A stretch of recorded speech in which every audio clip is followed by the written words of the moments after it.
Saturday morning, everybody. The weekend is here. Saturday, June the 7th, 2025. I'm Peter Boyles. This is good old 710 KNUS. The weather's beauty. Gorgeous day. 82 the high. Tomorrow, Sunday, is 74. Maybe some storms will come back in. And on Monday, 78 degrees. 1 hour from now, I have, like many of us, have been these followers of the Kennedy assassination, hit or murder. And this guy's name is Paul Landis. He's now 88 years of age. On that terrible day, he was 28 years old, and he was in the Dallas motorcade the 22nd of November, 63. He was a witness to the events in Dealey and Parkland Hospital where the president was pronounced dead. And he was never interviewed. You're not shocked. He was never interviewed by the Warren Commission. He kept his recollections private for half a century. Now he is written. And it wasn't until the 50th anniversary of the assassination that he began to talk about it. And I have really read his in-depth book, and he is in the conclusion, by the way, that the lone gunman conclusion, he questions it. He questions the Warren Commission, but the stories that he tells about what was going on inside of Parkland and what happened when they got to D.C., but really he starts out working for Eisenhower's grandchildren, and they call it the diaper detail. And he does such a good job, they give him the Kennedys. He has Mrs. Kennedy and John, and Carolyn, and, of course, with Clint Hill. He and Clint Hill have now somewhat clashed over the Warren Commission and the acting alone, but not the stuff in Parkland. So he will give us 2 hours this morning coming up. In the meantime, I know no better person to have on this morning to talk about the events of the week than Brother Jeff. We go back 100 years. Jeff appears with me from time to time, about once every month and a half, here on the Saturday morning show. I do his television show with him once or twice a month, and we have many things to talk about. Jeffrey, thank you. I know it's a busy day, and welcome back to the show. Peter, it's great to be here, and always amazing hanging out with you and rattling the cages that need to be rattled. Ooh, do they ever? And I'm currently reading, and I sent it to Jeff, this book about what's going on with the Bidens in the end. And Jeff and I are going to now we have a book club that's just 2 members, me and Jeff, and we read the same books. And the book that's out now about the Biden administration and what shape he was in terrible shape through this. But that will be the next one that we do together. But we have what's happened here, the My Pillow guy, Mike Lindell. We have the Trump-Musk feud.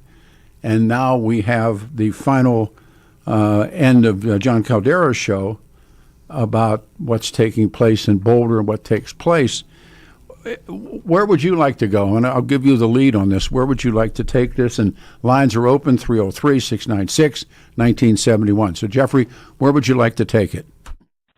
Well, Peter, for 10 points, I'd like to go Trump-Elon. All right, me too. Go there. Let's start there. All right. Your thoughts? I mean, go ahead. I'm sorry.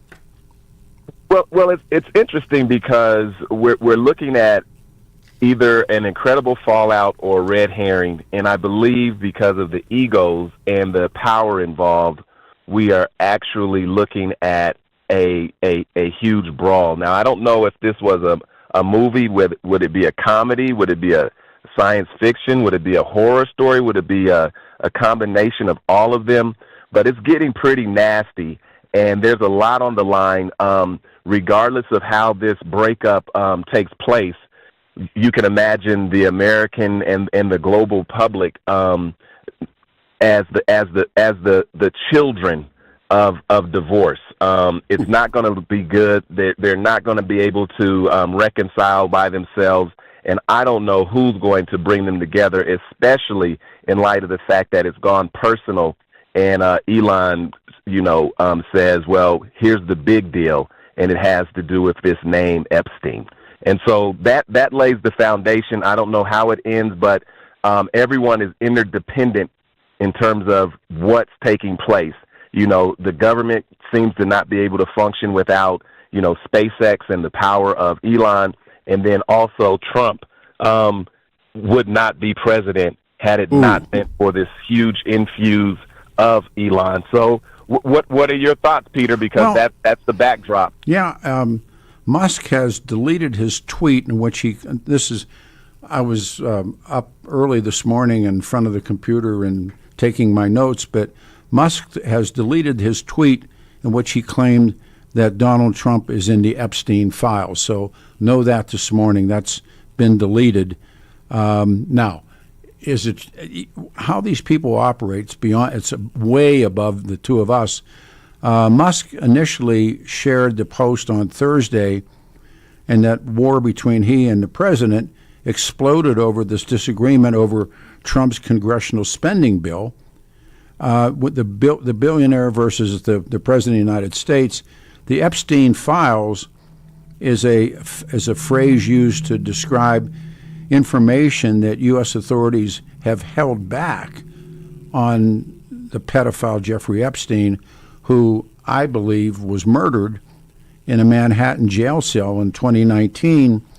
But by Saturday morning, Musk's post alleging Trump is in the file, they have been removed. Now, they have been removed. Is he saying they're not true or real, but they have been taken down? Trump and Musk aren't speaking. I like what you said. The president is shrugging off the feud in calls with multiple television networks yesterday morning, dismissing Musk as a man who has lost his mind. They're saying the guy's got a drug problem.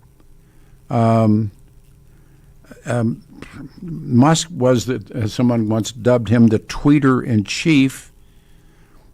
He made that line that if without him, Trump would have never been elected. Now, that's to be interpreted, but that's why this Mike Lindell clown, that's the kinds of stuff that he says. And I don't know, who do people side with here? Do they side with Musk, who's come out against the spending bill, the big, beautiful bill? But Donald Trump now has said, this is on the record, Elon Musk has lost his mind. Do you think he's lost his mind, Brother Jeff?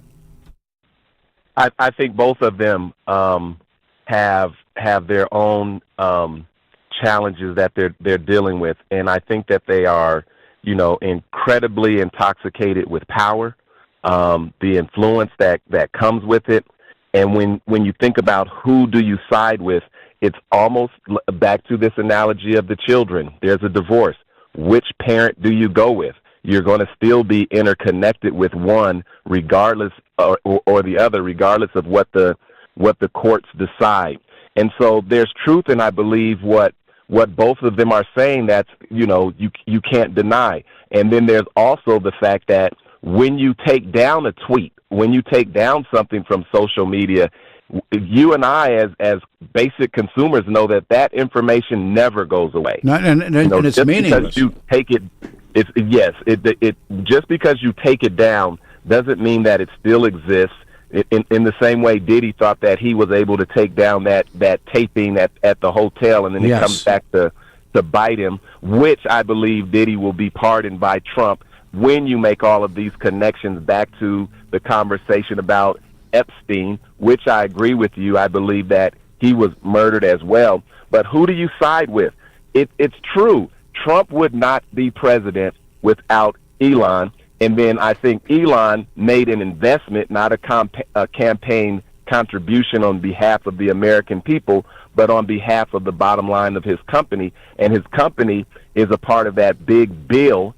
I remember Trump says, I've taken out the electric vehicle component of this bill, which directly impacts the individual who puts you in office for the reason of making sure that his bottom line expands. And I believe there's the blow up right there. I need you, you need me. I don't need you, you don't need me. And we get to watch this from the sidelines, but all of us are going to be impacted by it.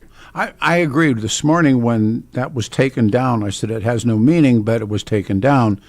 Remember, he dubbed him the first buddy. Remember they were calling him the first buddy when Musk joined. We called him a bromance. That was another word. There was another term, and that led Musk becoming the head of the Department of Government Efficiency, and that was tasked with slashing the federal budget. The relationship turns bad, and we'll go to the phones as soon as the two disagree over Trump's spending bill. And Musk left the White House. The two remain friendly, at least in public, for about a cup of coffee. That changes when Musk posts the criticism of the bill online, and then the meltdown begins, and there it is. So, well, Peter, just think about this. Slash the budget except for my portion of it. Slash the portions that really speak to the social dynamics of the political divide as it relates to wokeness, the far left. In other words, slash the arts, slash public radio, slash the environmental stuff, slash the science stuff, all of those things. But certainly my investment was about the bottom line, and now that I see you're slashing my portion, we're going to have a huge problem. We'll go to the phones. If you would, you take care of it, Adam. I will take Johnny on line one. You're on 710 KNUS with Peter Boyles and Brother Jeff. Johnny, good morning. It's so good to be with the both of you, and what an amazing moment we've come to. Oh, indeed. I mean, I'm wondering, and so Peter, I know you're not a Trump guy, and that's okay, because that's the beauty here, is to step back. Obviously, had Kamala Harris won, we're talking about different catastrophes, but we are in a catastrophe, there's no doubt about it. And what MAGA was promised is the release of previously withheld information that had disruptive and cultural, societal, it was going to reorder the world, the proper releasing of the Epstein file. So I'm just wondering, had Joe Biden done a stunt like that, where he said tomorrow 8 a.m., we're going to release this precious information to the people in an act of transparency, and then he pulled what Trump and Pam Bondi and these maniacs that are posing as conservatives and MAGA people, do you think MAGA would be burning it down like January 6th, or would they just say, no big deal, that's par for the course? When you start to play what if, it's fair game for it's not that hypothetical. It's not that hypothetical, because what we have in front of us is truth, is that we were promised this and got nothing. In fact, we got worse. We got collaboration with the Biden team. Yeah, well, one of the things when Paul Landis comes on is what he says about the Kennedy, when the promise on the release of all the things that you've never seen, and nothing showed up that you didn't already know. So it wasn't that shocking. But Trump and Musk, this feud. First of all, let me come back to Brother Jeff for a second. Jeffrey, do you believe it's real? Because I do. There are people that don't believe it's real. I believe it's real. And I believe. Yeah, go ahead. I'm sorry. I believe it's real, and I like the word that Johnny used in terms of catastrophe. And it's also interesting that he's making this connection about what if it had been Kamala who's elected or Biden. I think the Democratic Party got caught doing the same thing, and that's why they lost their base and they lost their election. But I wouldn't expect any transparency, any honesty out of a Biden victory any more than I see it on the other side. I think that the political spectrum has become so non-transparent and purchased by big money interests that either side is going to spin it a different way while doing the same thing. What do you do, guys? What do you do with Musk suggesting that Trump should be impeached? Well, here's where I see we're right on the cusp of could the world ever be the same if this information was to be known made? Now we know it exists. We know it's real. I'm suggesting that when you release the Epstein files in their purest form, meaning here's the names, here's some acts, and it completely rearranges the global order overnight. When America is found to be a debt-ridden, perverted, psychopathic, corrupted country, and guess who their main partner in the Epstein files was? Guess who? Guess what country is going to be found to be at the center of the Epstein files? Now, you know the answer, Peter. Do you want to say it, or do you want whether Jeff to say it or me to say it? There are three different countries where Epstein operated, and Israel was one of them. That's not the answer. Yeah, you go. Stop right there. Okay, but he also remember when they get into his safe. I read that entire book and what was available by the guy who was chasing him. They got into his safe, and fellas, he had a legitimate Saudi Arabian passport, his picture, his name, and for Saudi Arabia, he had that passport. He was, but Peter, the whole guy's life was fake, a facade. It was made up, and it was funded by people. You understand? You don't go from a school teacher at private school, Attorney General Barr's, private Attorney school. Barr's dad. Okay, so the connections are always there. We know about Yassine Maxwell and her dad and the Mossad. We know all that. Same thing. But just stop right there. Stop right there. We know for a fact that if you pull that rug back, we're going to see, holy cow, this has been organized and intentional for years, and we've taken the bait. And here's the scary part. I don't actually believe Trump was down there molesting children. I don't believe that at all. But what I think I know is that he knows a ton of people on that list, had lunches, has meetings, and he knows the devastation that it's going to cause. And here's the Trump card. This has to be approved by Israel, Peter, to be released, and that's not what they do. They live in the dark shadows and puppetry. One of the critiques that I read, and Jeffrey, I don't know if you read it as well, that a number of those freak parties that Diddy threw, he threw in Trump Towers. That his parties were in New York.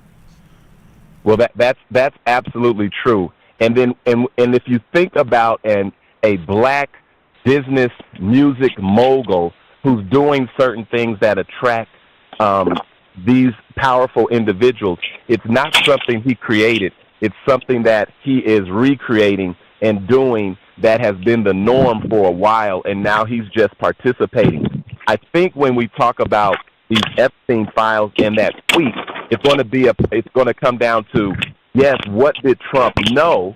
And then that's going to be bad, but what did Trump do, if anything? Because right now you're doing guilt by association, and everybody's going to say, well, I've been in these powerful parties all of the time. These were funders. This is where we do. This is where we smooth. This is where we meet. But the damning component of this whole conversation is look, here's what Trump participated in, not who he stood next to, not if he visited an island, but let me just show you his participation and maybe even orchestration and, putting some of these things together, which also contributed to his wealth. Like, how did Diddy become wealthy all of a sudden? How did Epstein become wealthy all of a sudden? It didn't begin with him. And so when we talk about association, that's going to be an easy. And remember her father was also a suicide. He threw him over the side of a boat. And listen, Johnny, thank you. Jeffrey, hang on. Lines are open, 303-696-1971. Coming up, the final witness, Paul Landis. Looking forward to it. 72, gorgeous day. 74 tomorrow. Stay here, 710 KNUS. Your 710 5-day forecast. Sunny skies today. Highs warming in the low 80s. Going to be mainly clear tonight with mild conditions in the mid-50s. Sunday, still nice. Daytime sunshine with a couple showers and thunderstorms late afternoon and evening. Highs mid-70s and lows low 50s. Expect temps in the mid-70s on Monday, then warming to the low and mid-80s Tuesday and Wednesday. Weather brought to you by Colorado's Best Roofing, reminding you to protect your home from the harsh Colorado weather. Schedule your free no-obligation roof inspection at roofingcolorado.com. Meteorologist Don Watzel in the 710 KNUS Weather Center. 710 KNUS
We have one line open. Johnny Cash, Saturday morning. Gorgeous day, 82 the high. We are 710 KNUS Denver's talk station.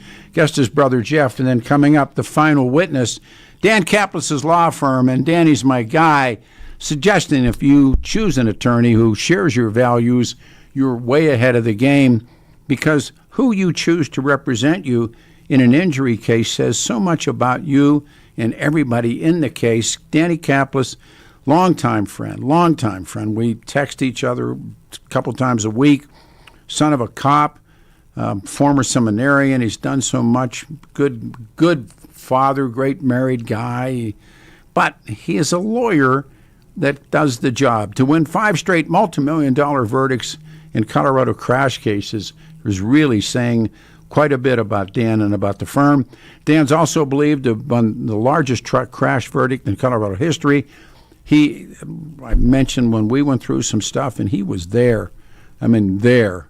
And Dan Kaplis Law Firm, serious firm for serious cases, now law partner with the Nugs and the Avalanche, and he's your guy.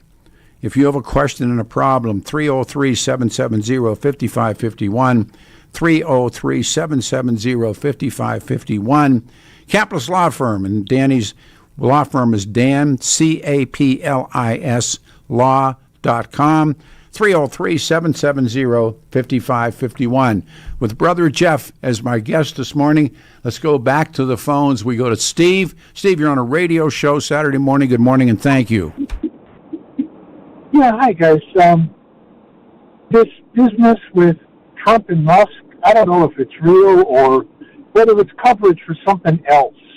It kind of reminds me, going way back to Bill and his intern, where the real scandal involved an aerospace company, L'Oreal Aerospace, where they got to sell the technology to China. China supposedly was going to put their satellites into orbit. The same technology also is getting ICBMs to go where you point them.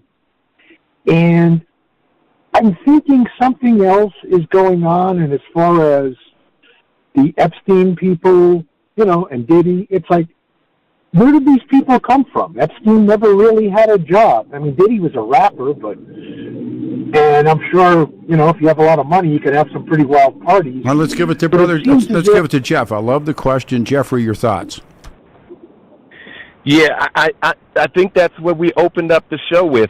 Is this a red herring? What is this really all about? And at this level, it's always about something else. We as the general public are distracted. And that distraction, when you start thinking about algorithms and who puts what on your timeline, and where your thoughts and where your attention is focused. Yes, this is what's taking place. However, what makes me have more concern, Steve, is how low it became in terms of the Epstein insertion into this story. Because think about Epstein. It's not a party issue. It's a power issue where so many names and individuals are going to be included in this fallout. But the dynamic is you cannot cross-examine a dead man, and that's why Epstein is no longer going to be available to corroborate any of this stuff.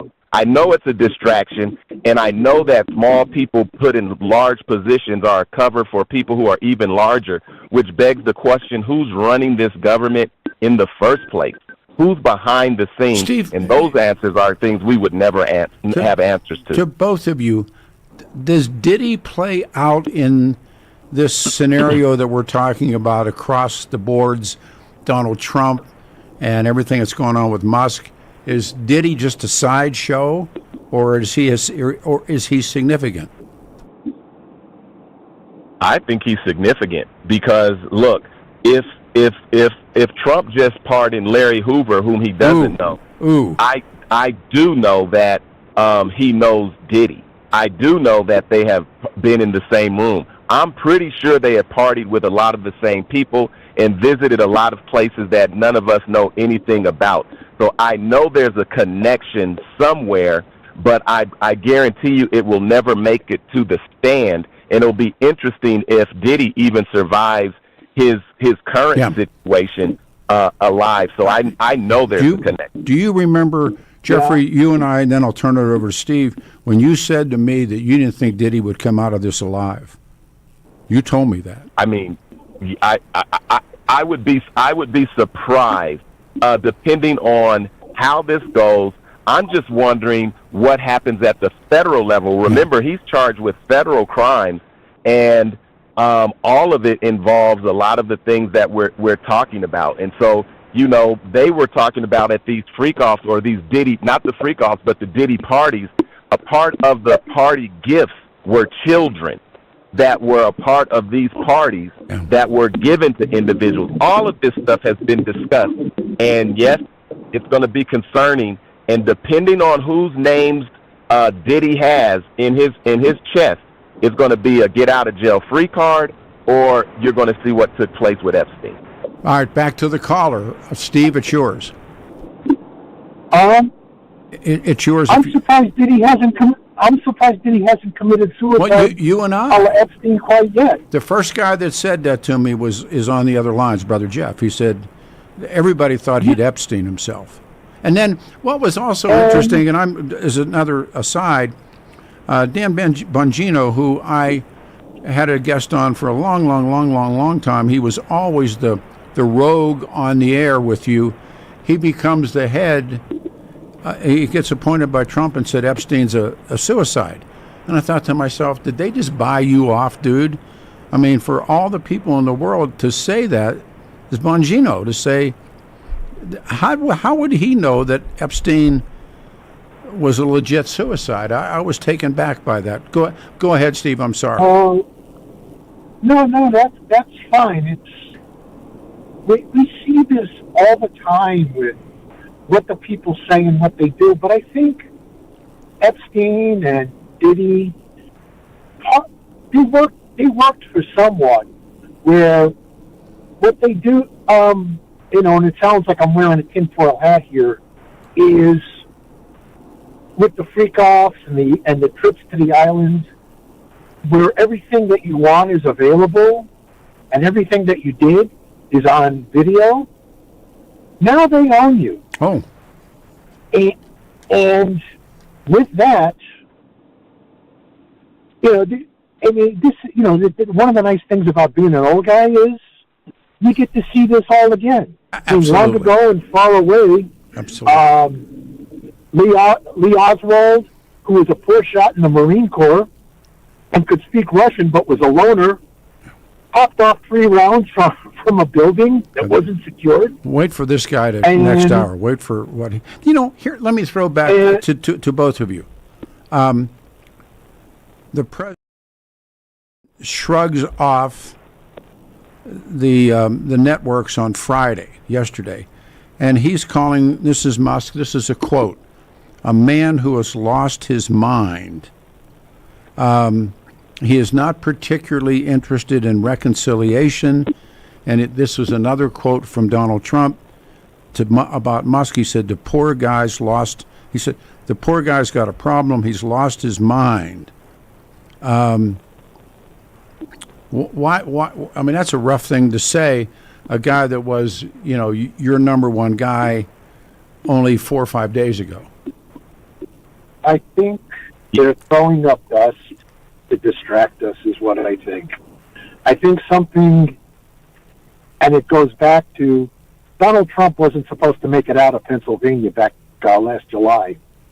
And if you watch how I didn't graduate West Point, much less ever work as a security guard in the mall, but if there's a building that's directly pointing directly in front of the stage, and nobody bothers to secure the building because the roof is too slanted, you have security people. They do all sorts of things, and then to top it off, if you watch the B team with those Secret Service ladies, they're trying to reholster their guns. Yeah, they don't even know how. Yeah. Well, it's like if they did that at Centennial, the range instructor would kick their butt out of the room. Back to Jeff, Brother Jeff. Well, we go to, Steve's point. It's like, why do you use the fact that someone is drug addicted, they have lost their mind, they are not functioning properly? That's the number one defense you use when you know that individual knows something, and you have to discredit them. Yes. You have to besmirch their character. You have to say that they are not functional. That is exactly what they did to Biden in terms of this election. One thing Elon controls is the algorithm. He has the data. He can put inside of your inbox whatever it is at any particular time. And so now he has more data. But the number one defense, Peter and Steve, is this person is unsound who's saying that I've done X, Y, or Z. So you lose sight of what they said is taking place, and then you control how they say it, or they are somehow not mentally capable to understand what they're saying. That's the basic straw man, straw woman defense, and it plays out in everything.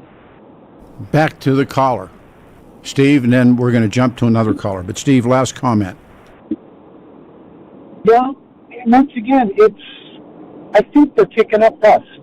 I think this is like professional wrestling yelling at each other, or Muhammad Ali calling Joe Frazier names to draw up attention. But in this case, it's a diversion. The attention for what? It's the guy. For what? I don't know. But something's happening. It's something's going on. Either a strike in Iran, something big in Ukraine. I don't know. I mean, hey, I'm just guessing, and maybe I got my tinfoil hat on too tight this morning. No, I mean, listen. No, I think that's a good point, Steve, but I think that the strike in Iran happens when the Epstein files drop.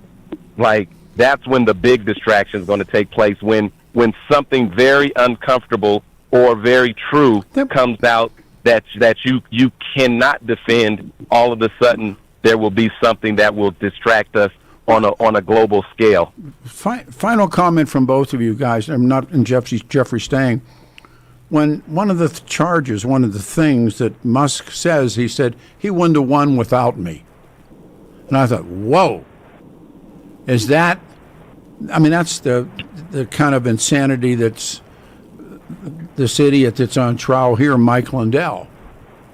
That, I mean, what do you think Musk meant by that? Well, of course, there's a couple of things. One is his infusion of a lot of money, about $290 million worth. And then second, you do know that he controls Twitter, which is now X. Yeah. And so that's that algorithm. Who gets to be amplified, and then what becomes news and what becomes important. And I guarantee you, whoever controls that can definitely control the outcome of an election. Steve, the caller, thank you. Let's go to line 3. It's Michael. Michael, thank you for waiting and calling. Happy Saturday morning. Our guest is Brother Jeff. Good morning. Thanks, Pete. Good to talk to you. What I told your screener was, it was interesting to hear all these Republican, conservative conspiracy theories over the election and over this and over that. This morning has been the most incredible conspiracy theory with absolutely nothing to back it up that I think I've ever heard. You honestly think that Elon Musk was able to buy the election for Trump? Listen, he said he did. Yeah, well, Elon's lost the nut here. What's wrong? Hang on just a second before you come at me. All I'm saying is, what do you think of what he's saying? Not, this is what I believe. I think he's an angry billionaire that thought that he was going to do something great for this country by cutting $2 trillion worth of spending. Well, guess what? A businessman is not a politician, except for Trump. There's no way that Elon Musk was going to convince 435 people plus 100 senators to cut $2 trillion off of this debt. Now, Trump did keep in all the cuts to the Green New Deal stuff. That impacts Elon Musk negatively. Maybe he was upset about that. But to say that it's true that Elon Musk bought the election for Trump, Kamala Harris, gentlemen, spent $1.5 billion. Once again, let me stop you, please. It's not what he said. He said if it wasn't for me, Trump wouldn't have won. He didn't. Well, listen. Hang on. He didn't mention money. He didn't say anything. He said that and that alone. Well, you mentioned money. No, Brother Jeff mentioned money. Jeffrey mentioned money as one of the possibilities. But not. Let me ask the caller this, because it sounds like we're saying much of the same thing. But are you saying that Elon played no role in the election of Donald Trump? I'm not saying that, but I'm saying Elon Musk did not get Donald Trump elected president. I got 30 seconds. I'm going to put both of you, Jeffrey's on hold as a guest. I'm going to give you the shot because you need more time. So you want to hold on a second, Michael, so we can do this right. All right? You're on hold. Everybody, turn around, coming up, because I'll tell you what's going to happen.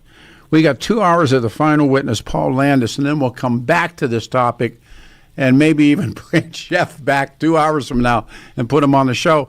I'm Peter Boyles. It's a Saturday morning, 710 KNUS. Hold on your hats.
Morning, everybody. 82 the high today. It's Saturday morning. I'm Peter Boyles, 710 KNUS Denver's talk station.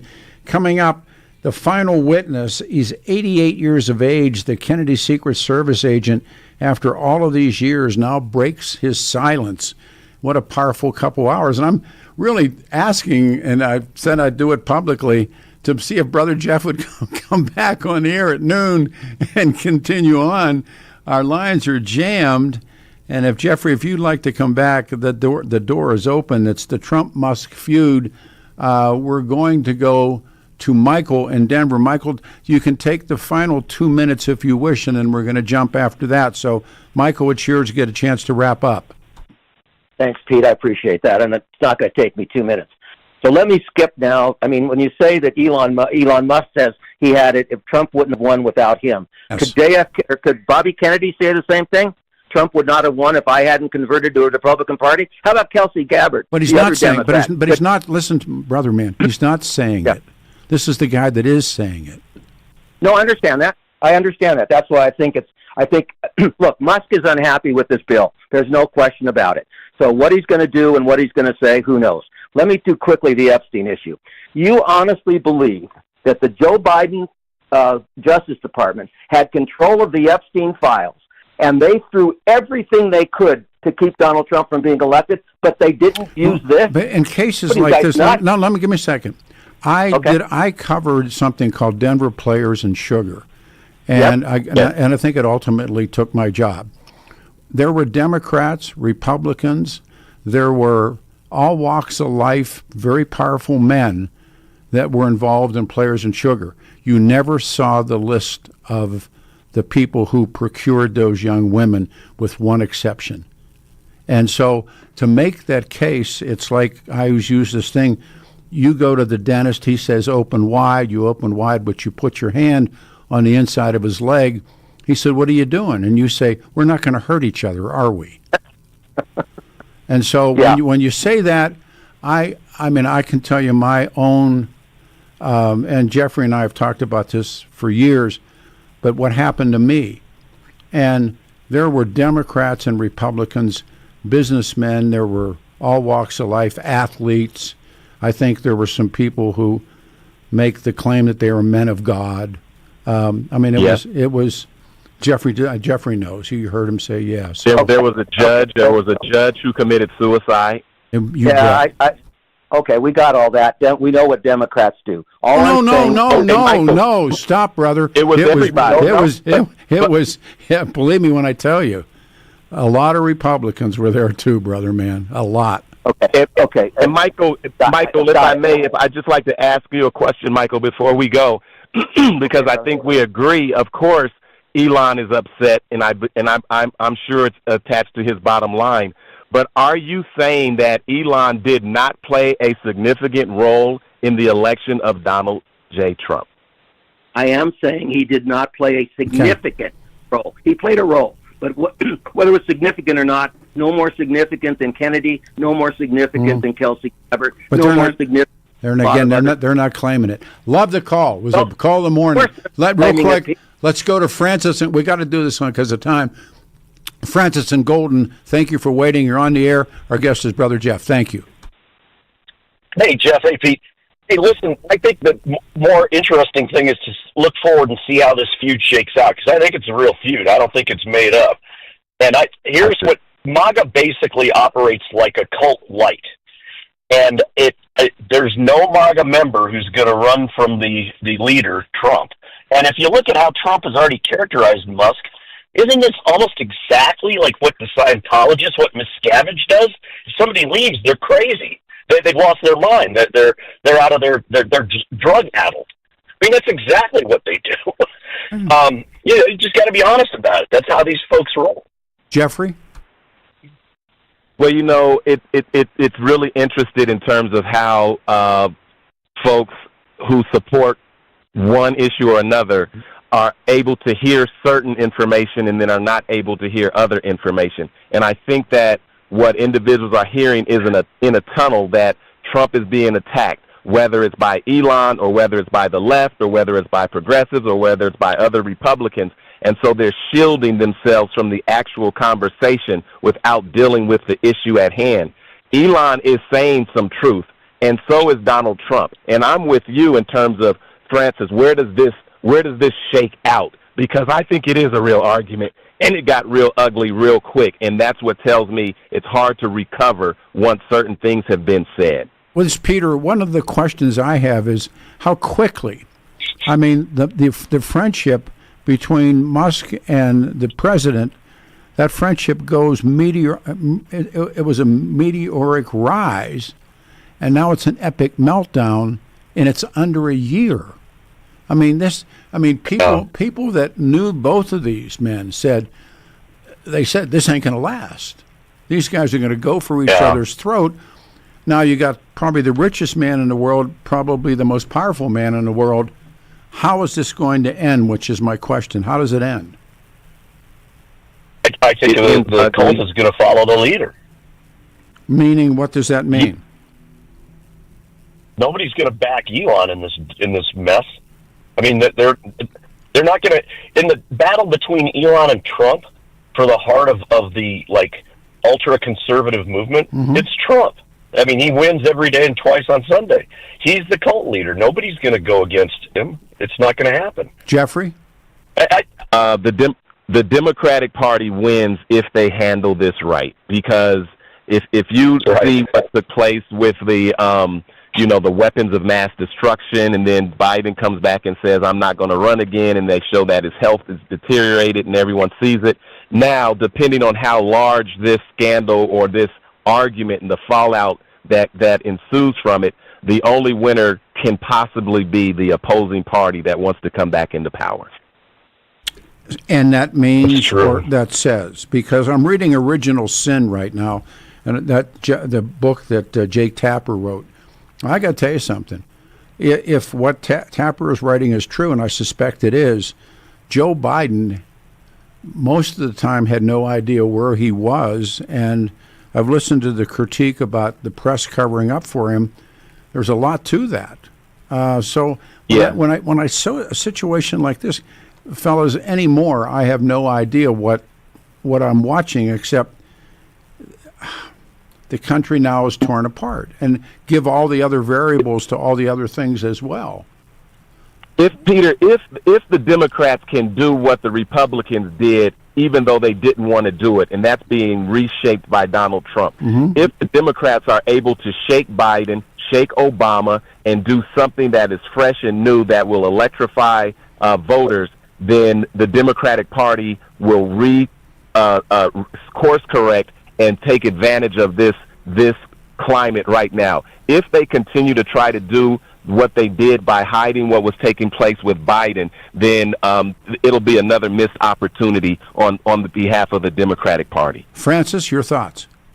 Jeff is 100% right, I think. I mean, the Democrats can win this thing, or can come out on top in this little, feud, if they can somewhat course correct. They've got to put their crazy kids back at the kiddie table, just like the Republicans have to.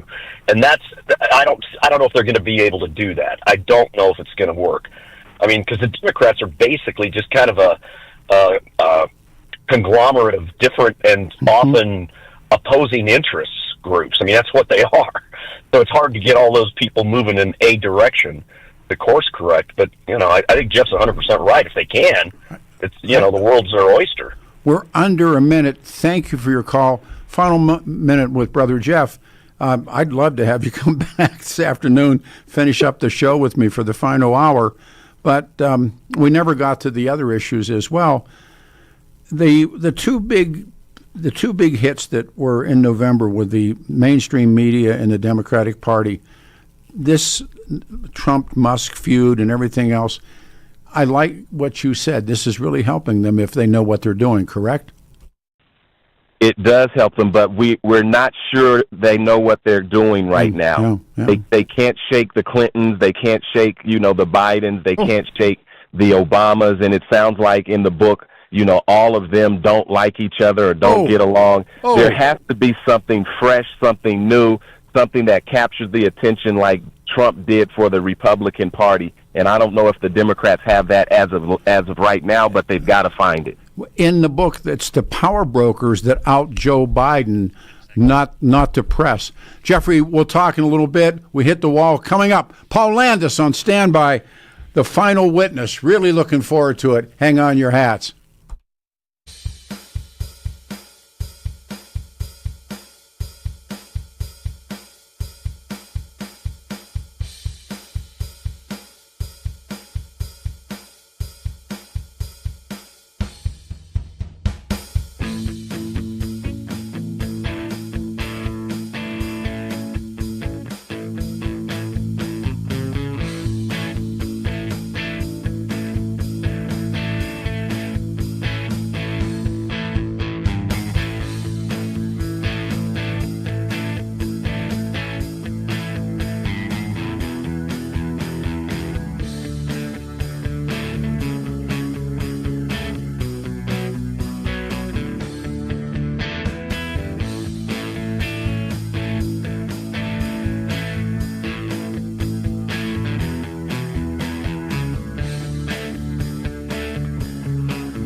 Get ready for some real good talk radio. Good morning. It is a Saturday. It is the 7th of June, 2025. I'm Peter Boyles. Good old 710 KNUS, Denver's talk station.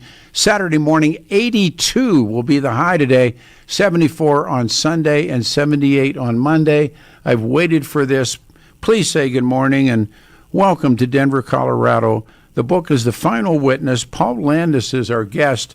When I received the book, I literally didn't put it down. I'm drawn to the Kennedy assassination, and this man is a home run. Mr. Landis, thank you for doing the radio show. Good morning and welcome to Denver. Well, thank you, Peter. I appreciate the opportunity to be here. Well, it is wonderful. I'm sitting here looking at you on Zoom, and then this picture on the cover, you got the Ray-Bans on, standing in front of Mrs. Kennedy, and what a time. What a time. And one of the questions I had a bunch of lead questions for you. Why have you waited all of this time before you have spoken? Well, Peter, that's not an easy question to answer. There was no intention of waiting. I had no idea that I would even be writing a book. The assassination, I was in the follow-up car right behind President Kennedy, and I saw his head explode when the third shot hit him. And that video in my mind just kept playing over and over, and it carried on throughout that weekend, and I think it was just so traumatic. I don't understand all the psychological reasons and things behind something like that, but that was the reason I left the Secret Service. The video kept playing over in my mind for, I'm not quite sure how long, a few years, and I just dismissed it. It finally vanished during that whole time, during the 60 years. I didn't want to talk about it. I didn't want to read anything about it. And it just at a point where I joined the Shaker Heights Police Association, and I was at a meeting. We were doing a property auction, and I was helping out, and the police chief, Scott Lee,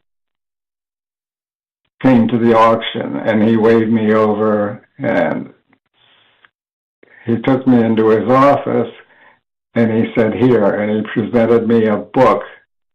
It was 6 Seconds in Dallas by Hosea Thompson. And I'd never heard of the book since I hadn't read anything. I took it home, and I put it on my nightstand, and it got buried under different magazines and everything, and I just couldn't bring myself to read it. And then finally, it was about 3 months later, I told myself, "Come on, Paul, it's about time you read something and find out what's going on now." And I started reading his book, and I thought, wow, this is a fairly accurate description as I remember it. And going through, and I remember page 146 in the book. And there was a picture of the magic bullet that supposedly did all these zigzag things and everything. And they were attributed that bullet to coming off of Governor Connolly's gurney or stretcher. And I looked at that picture and I said, it was like, wait a minute, that's my bullet. That's the bullet I found and that I placed next to Kennedy's feet in trauma room number 1. And I was just immediately wide awake. I didn't know what to do. All sorts of things were going through my mind. And had I made an error, a mistake, and picking up that bullet? Why I never said anything is things were so hectic on that day. It's just hard to describe, and I think it just slipped through my mind. I didn't pay any attention to it from then on, and I assumed that everybody found the bullet, and, it was helping out through the autopsy and everything like that. And then I'll quote you, and as a reader of much, and I've met some people involved in the assassination, but let me quote you, and our guest is Paul Landis. The book is The Final Witness. As soon as Mrs. Kennedy stood up, I noticed a fully intact bullet on the back of the rear seat where she had been sitting, and there was no damage to it. Where do you believe, Mr. Landis, that bullet came from? Oh,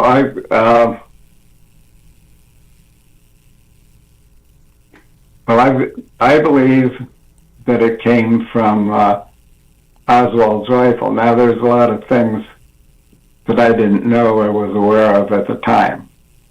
I just found the bullet. It was behind Mrs. Kennedy. All I knew was what I'd heard, and I just assumed this was a part of evidence that came from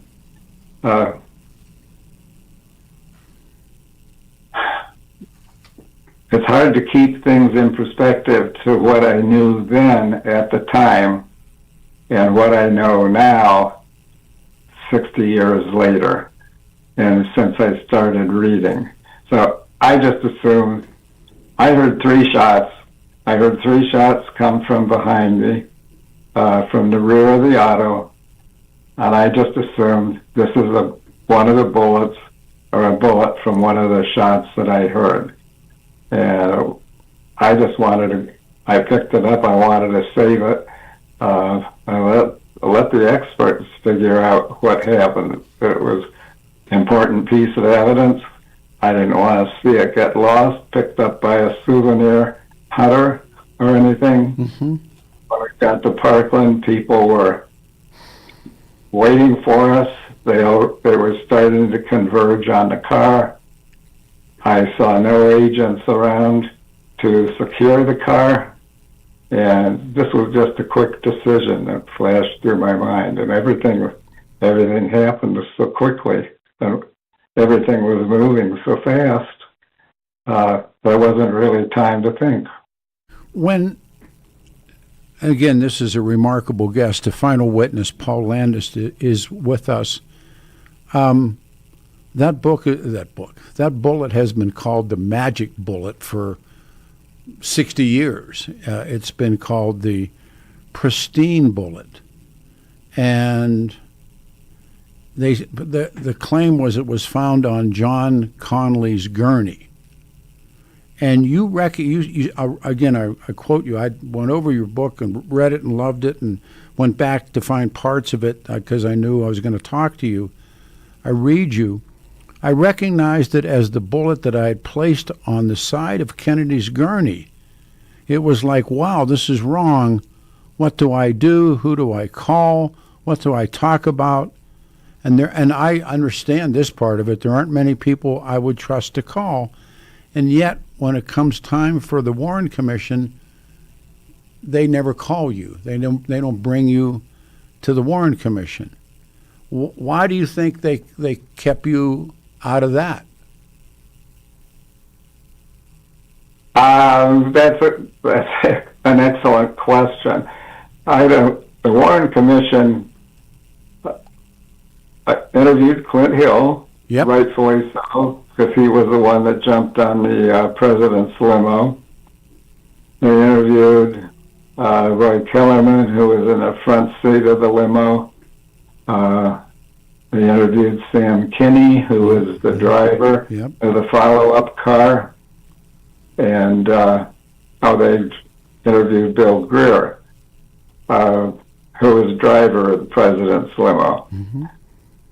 I don't think they really cared about the rest of the agents. They did not interview any of the other agents who were on the scene.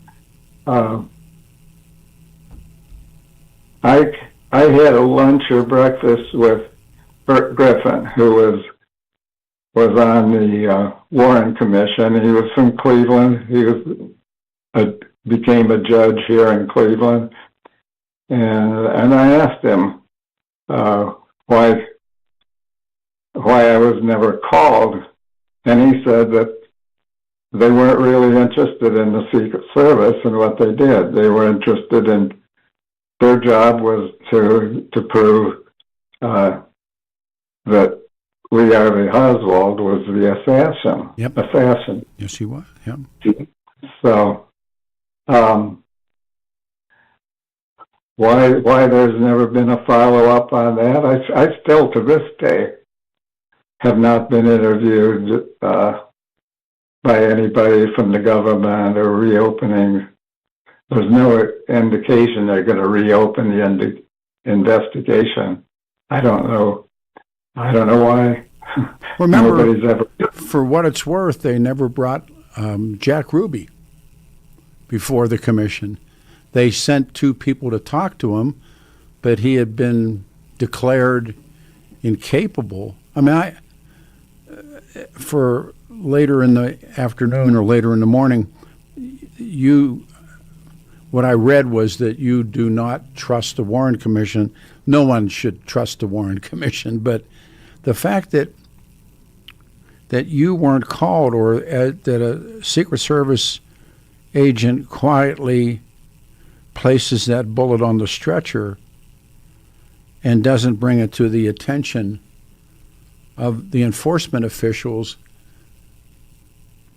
and wow. And that bullet, the so-called magic bullet, becomes such a centerpiece for so many theories that I've read. And until I read you, I went, well, damn, that's where it came from. But how did it not get, like bullets do, get mushroomed? If it did, if it went through all these people that they claim that it did, how did it end up pristine, not mushroomed, but simply lying under the seat? Well, again, that's something. This is a personal opinion, and it's. I have been a hunter almost all my life. I was familiar slightly with ballistics. I thought this magic bullet theory, I thought that when I was hearing about it, I thought that was another bullet or something. I did not realize this was supposed to be the bullet that I found that did all these zigzagging things, and I don't know how they sold that to the public at the time. Well, they were lying, and they knew they were lying. I mean, the ins and outs of the Warren Commission was just a giant lie, and they knew it. I mean, they wanted to sell the American. I think they were under the gun. President Johnson wanted an answer. Yep. I think to keep the public's, Yep. Put the public at ease. I mean, the government lies all the time to keep Thank you. Yes. So, I attribute the fact that I didn't learn. I didn't read the Warren Commission until 2017. And I found it in a library book sale, and I said for $50, 50 cents, I couldn't go wrong. I can't remember when I first heard about or read anything about the autopsy report. And that had been bungled in so many ways also. But they came up with, there was an unexplained bullet wound that nobody had really talked about that was in President Kennedy's back that had not penetrated the president. Everything was focused on supposedly this shot that went through his throat. But there was basically a wound in his upper right back that only penetrated, I don't know, a half an inch or something. And there was no other explanation about that wound. And they had a second shot, which they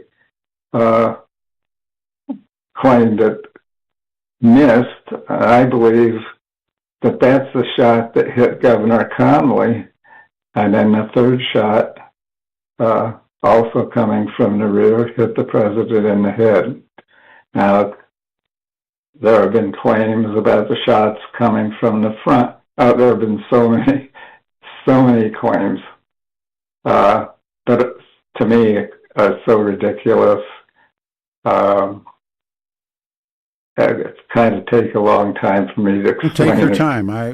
We have time, plenty of time.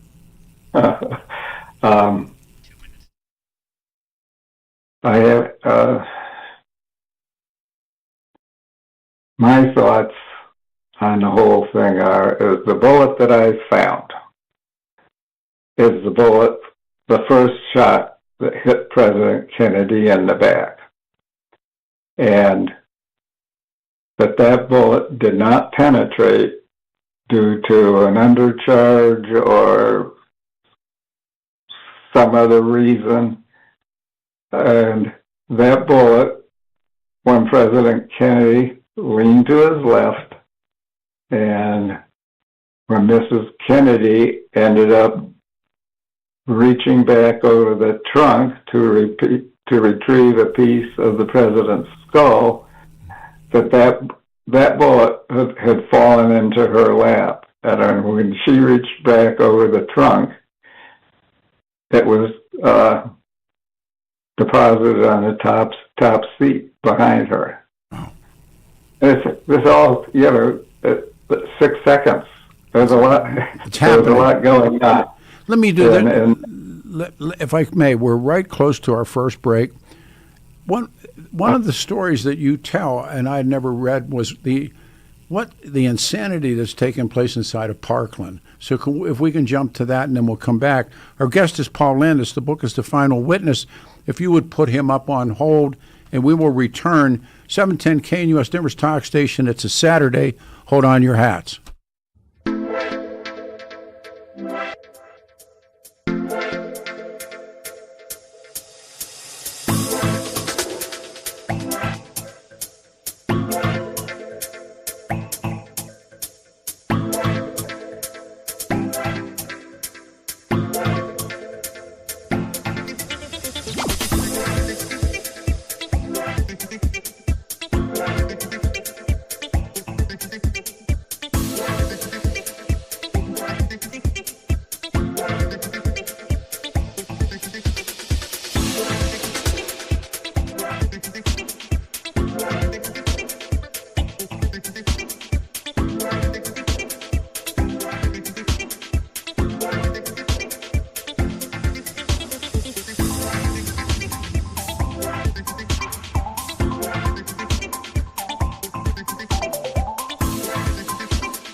Happy Saturday morning to all of you. What a powerful talk radio segment this is.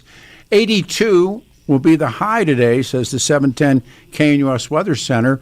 74 on Sunday. It's Saturday morning, the 7th of June. I'm Peter Boyles. Great guest on hold. Talk about our friends at Water Pros. And Water Pros cares about the quality of your water. And you can remove forever chemicals, microplastics, hard water with Water Pros. Now, we have it in our house. And they use to get soft water, they have called reverse osmosis drinking water. The system is fully installed. Start the process. You go to waterpros.net and sign up for your free in-home consultation. They will come to your home, test your water, answer all of your questions and concerns about your water.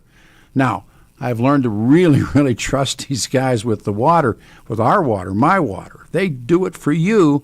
Water Pros, family-owned, veteran-owned business dedicated to providing you with the best in-water treatment for less than the other guys, and their job is much better. Just let them come and do the test. You call 303-862-5554, 303-862-5554. Let them come and do the test. They show you the results. The decisions are yours. The Peter Boyles Special, 303-862-5554. A special guest. The book is entitled The Final Witness, Paul Landis. He was just a young man. He was on the Secret Service detail, November 22nd, 1963. He's in Dealey Plaza. He joins us on Zoom. You can see it on YouTube. He is the remarkable stories. I'd like you to take this segment and talk from the second that you saw this horrible tragedy. But what I didn't know too much about was what was taking place inside of Parkland, and the Texas authorities were not going to let you guys leave with the president's body. Mr. Landis, talk about that if you would. Well, I was a little bit removed from most of that action. When Mrs. Kennedy came out of Trauma Room 1 and I was right behind her, somebody had provided a chair for her to sit down right to the right of the entrance door. And I went over maybe 10, 15 feet away and just sat down to keep an eye on her and give her a little bit more distance. And at one point, I remember somebody came out of the trauma room and asked for his blood type, if anybody knew the president's blood type, and Roy Kellerman and Clint Hill both reached for that information. I kind of filed it away and thought, well, I didn't know Mrs. Kennedy's blood type. I better find out what that is. And I remember Lady Bird Johnson coming down for a few minutes, and I was removed. Just had these visions still going through my head, and I just couldn't shake them. And it was at some point, Matt Kilduff was calling the press and the people together who were there, and they were trying to decide on a time of death. And so we have to think about the church, we have to think about the public, and they came up with the president. They had to make appearance that they did all they could to save the president. So they arrived at 1 o'clock time, and if they would have asked me, it was at 12:30 when the third shot hit the president in Dealey's Plaza. And while this was going on, I guess it was the medical examiner, I don't remember a name there or anything, had showed up, and we were making preparations to to take the president back to Washington, and the medical examiner was saying, well, a murder, committed in Dallas, the autopsy had to be made there, and things, I guess, were a little tense, and nobody was drawing any weapons or anything. It was just a little bit of screaming going on, and by the time I got over and joined them, they were moving. They brought the stretcher. Other agents were bringing a stretcher out of Trauma Room 1 with the president's body, and the end result was we were going to Washington no matter what, and we just started for the door. I was on the right rear corner of that gurney carrying the body, or the coffin with the body. So I think you say that people on the team go and buy the casket, the bronze casket, and bring it back into Parkland. And you're going to put the president's body on Air Force One. And the Texas authorities did not want that to happen. I mean, you said it didn't get it. Did it get real intense, or was it just the day back away? What I remember is they just it was tense, but they kind of backed down, and I forget.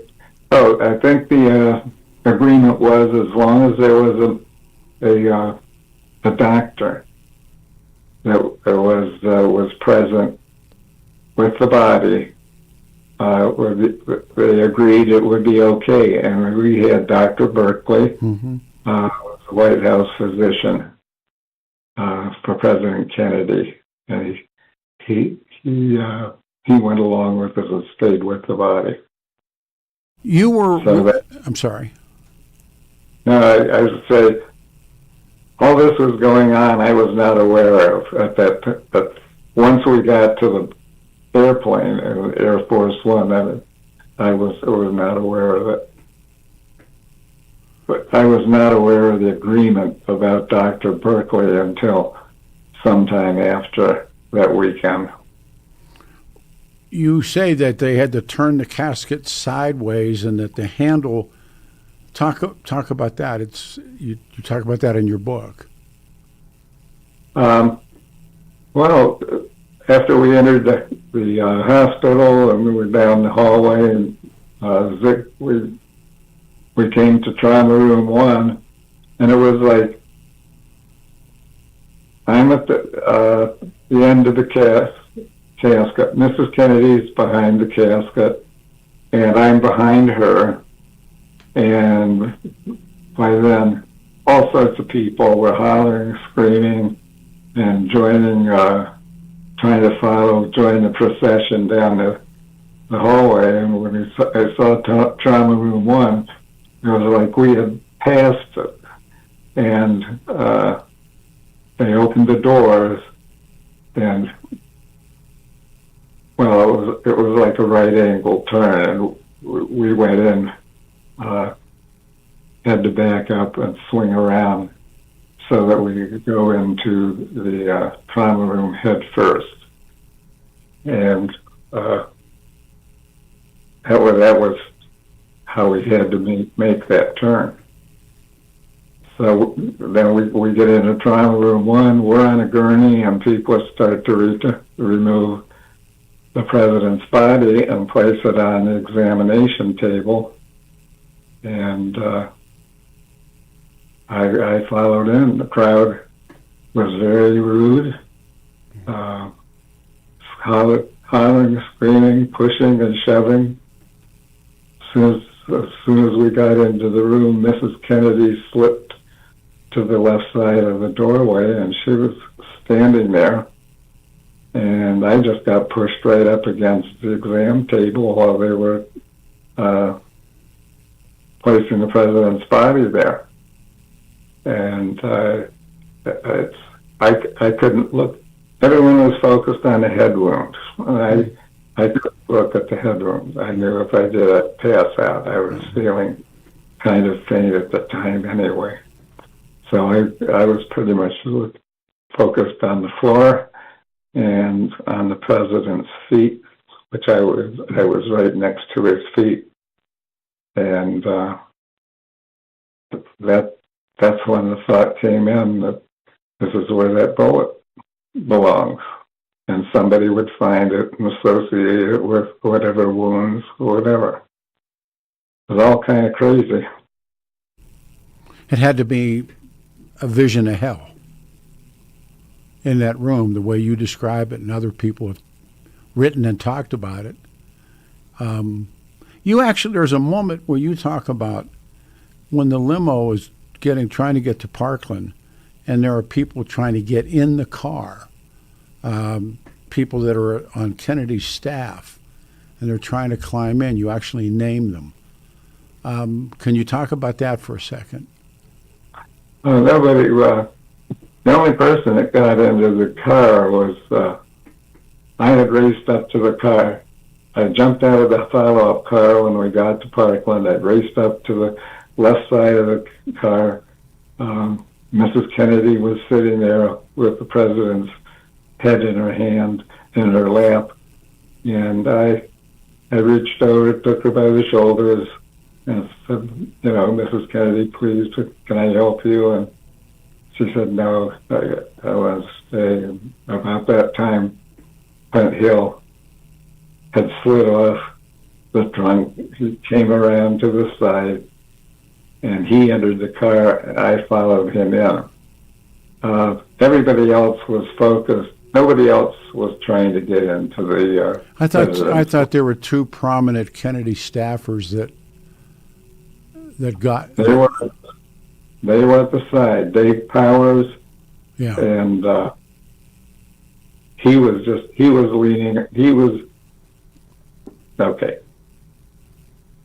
Governor Connolly's feet were kind of blocking the door, so we could not get to the president. And this was all kind of a surprise to me at the time. When they were bringing the gurneys to the car, brought two gurneys. I couldn't understand why they were bringing two gurneys, and I realized that Governor Connolly had been hit and that he was wounded. So his feet, the way he was straddling or sitting in the car, they had to get him out in order to remove the president's body. As they were removing it, I just recall Dave Powers leaning over the president and saying, Mr. President, Mr. President. And that's it. Nobody else was in that limo by then. Roy Kellerman, I don't know where Bill Greer went. I think he went to the side. The hospital at that time, Roy Kellerman, who got out, and he was talking to Emory Roberts, who was in a follow-up car, his detail. He was assigning Emory Roberts' detail to Vice President Johnson. And all of his agents were going there to cover the vice president at that point. So, where are we? No, because there's a transfer of power that hasn't taken place, but does take place on the airplane. You were assigned to Mrs. Kennedy, so how close were you when the swearing in took place, when the woman judge swears in Lyndon Johnson? I was in the bulkhead that separated the front of the plane from where they were. You can maybe see my ear or an eyeball. I can see that picture. Yeah. Yeah. Roy Kellerman was there. He was head of our the detail with the president. Lem Johns was there. He was on the vice president's detail, and I was just kind of peeking through the doorway under Lem John's arm there. I'm being told that this is our break coming up. When we come back on the other side, you made it. Well, there's so many things I want to talk to you about. This is, for me, this is unbelievable. All the years I've read and listened. The book is The Final Witness. This man sitting here is now 88 years of age. He was a kid when John Kennedy's life was taken. His name is Paul Landis. Stay right here, 303-69. Well, I don't know if we'll get the calls. That's not fair. Hang on your hats. We're coming back. Your 710 5-day forecast. Sunny skies today. Highs warming in the low 80s. Going to be mainly clear tonight with mild conditions in the mid-50s. Sunday, still nice. Daytime sunshine with a couple showers and thunderstorms late afternoon and evening. Highs mid-70s and lows low 50s. Expect temps in the mid-70s on Monday, then warming to the low and mid-80s Tuesday and Wednesday. Weather brought to you by Colorado's Best Roofing, reminding you to protect your home from the harsh Colorado weather. Schedule your free no-obligation roof inspection at roofingcolorado.com. Meteorologist Don Watzel in the 710 KNUS Weather Center.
Tremendous guest, and what a day this is. This is one of those talk show days you're going to remember for a long time, at least certainly I will.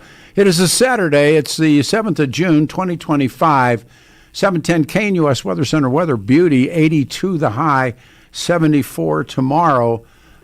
We will gather some open lines later in the morning.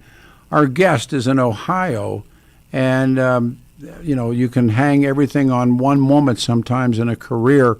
And the book is The Final Witness. After years, Paul Landis, who's a young Secret Service agent behind the Kennedy limo in Dealey Plaza, writes. In the book, the subtitle of the book is The Kennedy Secret Service Agent Breaks His Silence After 60 Years. He had seen the shooting. He had seen the disruption. He saw this day in Dallas that was almost perfect.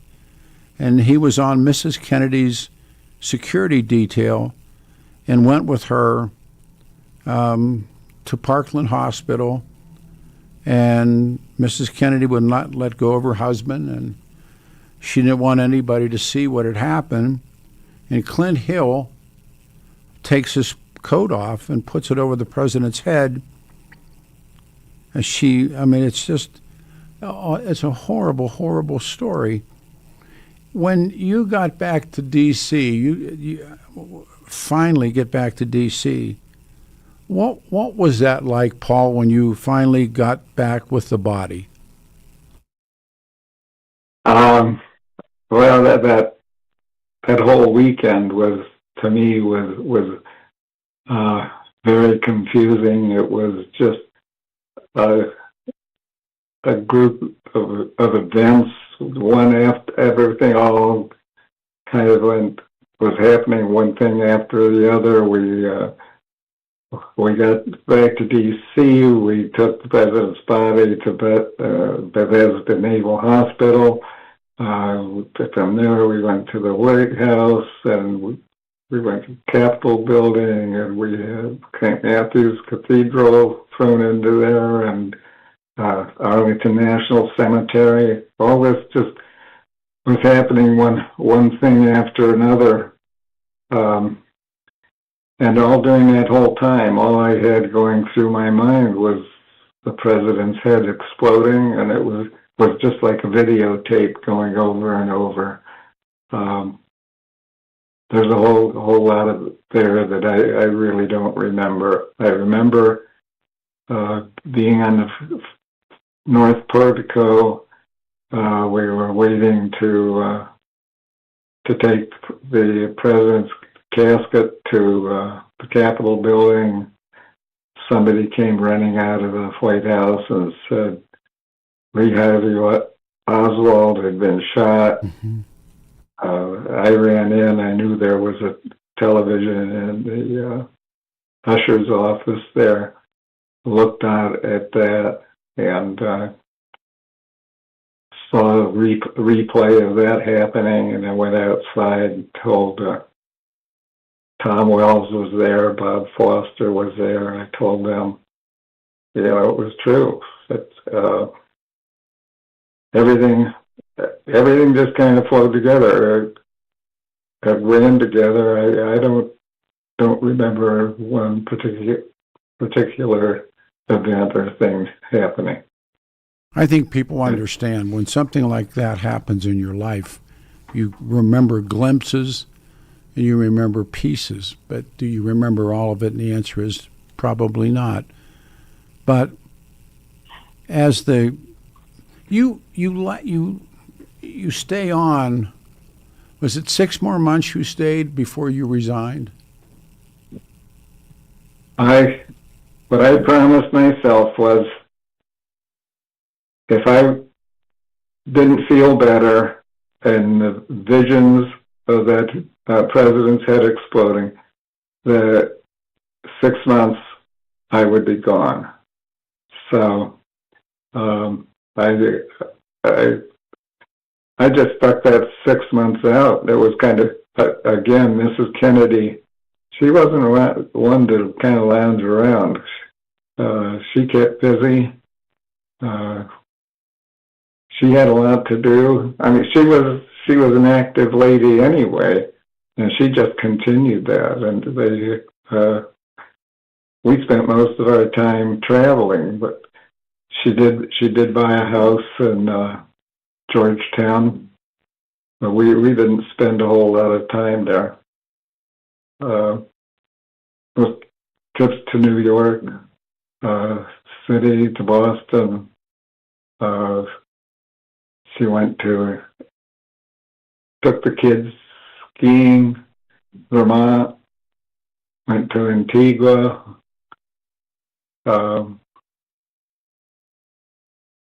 It was just busy time, and then finally, my 6 months were up, and I wasn't feeling much better. I was okay during the daytime, but the nights. The nighttime, the dreams would come back. Yeah.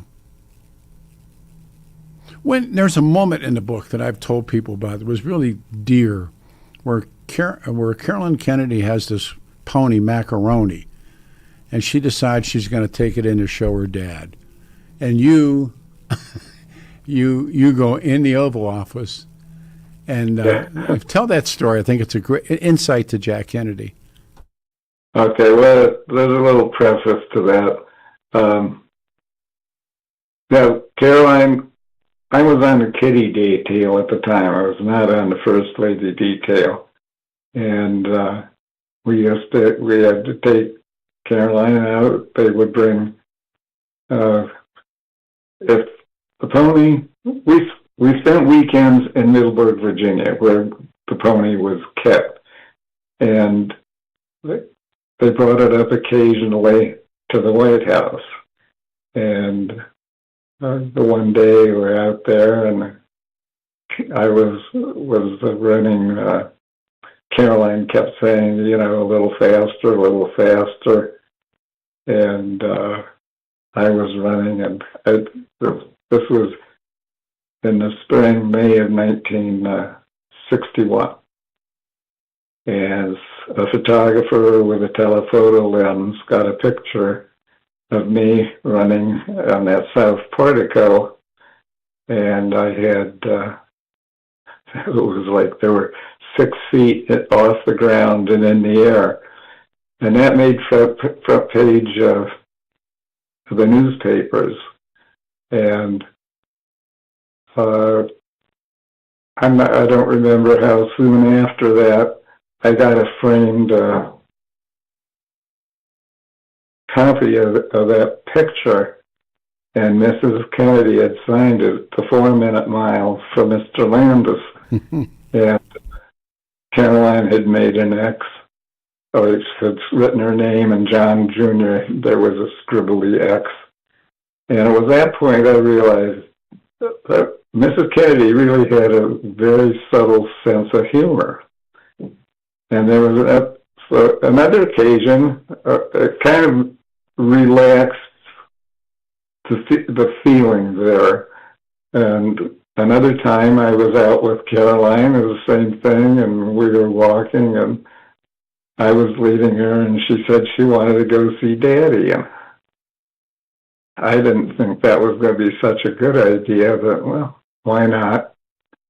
So I led Macaroni past the Rose Garden over to the Oval Office, and I don't know why the president was in the office. He was alone, and he was concentrating on something. He didn't hear us coming up, and it was a beautiful spring day. The door of the Oval Office was open, and there was a screen door there.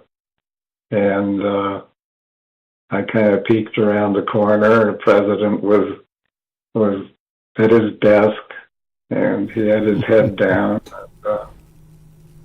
I thought to myself, "Oh, why not?" Let me do this, if I may, real quick, Mr. Landis. We have our time. I'm going to ask you to stay on the other side of the news for about 15 minutes. Would you do that with us? and then finish that story. Okay, hang on. There we go. All right, the book is The Final Witness, Paul Landis, because this story really ends in a very unique fashion about Jack Kennedy. Then in open lines, people were chomping about so many different things, including Mike Lindell. We'll get there. Stay there. It's Saturday. I'm Peter Boyles. Hang on.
Good morning, everyone, and welcome to, I think, one of the better shows I've ever been involved in. It's Saturday, June 7th, 2025. This is good old 710 KNUS. We are Denver's talk station. Saturday weather, 82. It's a gorgeous day, 82, 74 tomorrow. We'll be back into open lines. It's just a little bit. I think Brother Jeff will come back with us. But in the meantime, this is a very, very special show. The book is entitled The Final Witness. Our guest is Paul Landis, and Paul, of course, was a 28-year-old Secret Service agent in Jack Kennedy's Dallas motorcade, November 22nd, 1963. How many of us remember that day? He was a witness to the events in Dealey Plaza, Parkland, where the president was pronounced dead. He also, but it was never interviewed by the Warren Commission. He kept his recollections private for over a half a century. And it wasn't until this 50th anniversary of the assassination he began to talk about it. And you can hear his voice, and it's a very painful personal account of Jack Kennedy's assassination. And I sense it in him. This is a good man, everybody. So he's going to stay with us for another segment. And we were telling the story, it's in the book, about you take Macaroni the Pony, and Carolyn's a little girl, and you go in the Oval Office, and Jack Kennedy is at what they call the Resolute Desk. Pick up the story there, if you would, please. Thank you, Peter. I say, I peeked around the corner. President was looking down. He was very intent on whatever he was doing, and I thought, well, should I take Macaroni in or not? And it was like, well, why not? You know, we knew, we just knew he would, hard to say. I knew I could get away with it, but they say, so I opened the screen door to his office and started walking in, leaving Macaroni. Caroline was on top, and literally, I mean, it's like you see in cartoons or everything, his jaw dropped wide open, and it's like you could see it bouncing off the desk almost. And he looked for a minute, he was startled, and then he stood up, and he started to smile. And he came over, and by then we were in the Oval Office, and I was starting to think that maybe this wasn't too good an idea. And President Kennedy said to me that, Mr. Landis, I don't think this is a good idea. And I was worried about Macaroni doing a little doo-doo on the oval rug, and I figured I'd be in deep doo-doo if that happened. So we just turned around, and President lifted Caroline off of Macaroni, and I led Macaroni out of the White House, and I was just kind of laughing to myself, and I never heard anything about that, so I didn't lose my job because of that. And that was just one of the many fun things that we had. I want to talk about the trip to Onassis's yacht, but I get a sense, and I've seen Clint Hill, and I've seen a lot of different. I've never spoken to them, but I've seen the interviews, and now with you. That the team, the guys, the Secret Service, really, really, really liked the Kennedy family.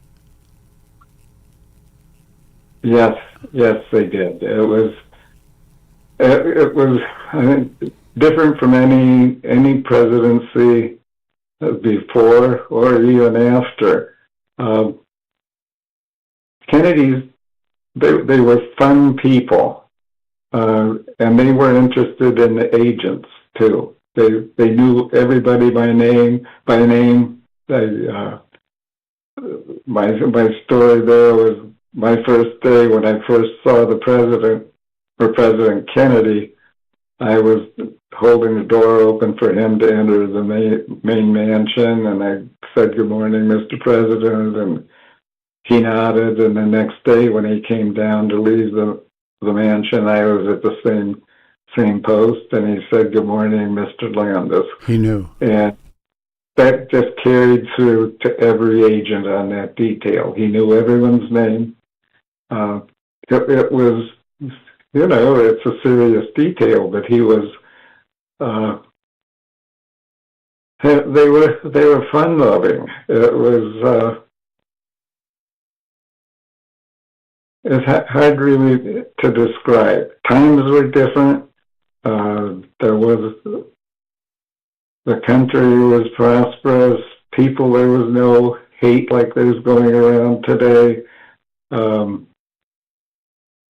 It was just a whole different feeling, and it was nice to have a change. We had, the Eisenhower years, yeah, sure. It was more like the movie stars, and Peter Lawford was part of the family. It was just it was nice. They were a fun-loving couple and did fun things. And when I was going to say, when the transfer of power happens, and now it's Lyndon Johnson and that famous picture of Mrs. Kennedy with blood on her dress, and I forget the judge's name, woman judge, and she's swearing in Lyndon Johnson. And everything that I've read, which is quite a bit, but you lived it, that there was a change. A change took place. And I don't want to help to describe it, but was there a change that took place when Lyndon Johnson became the president? Well,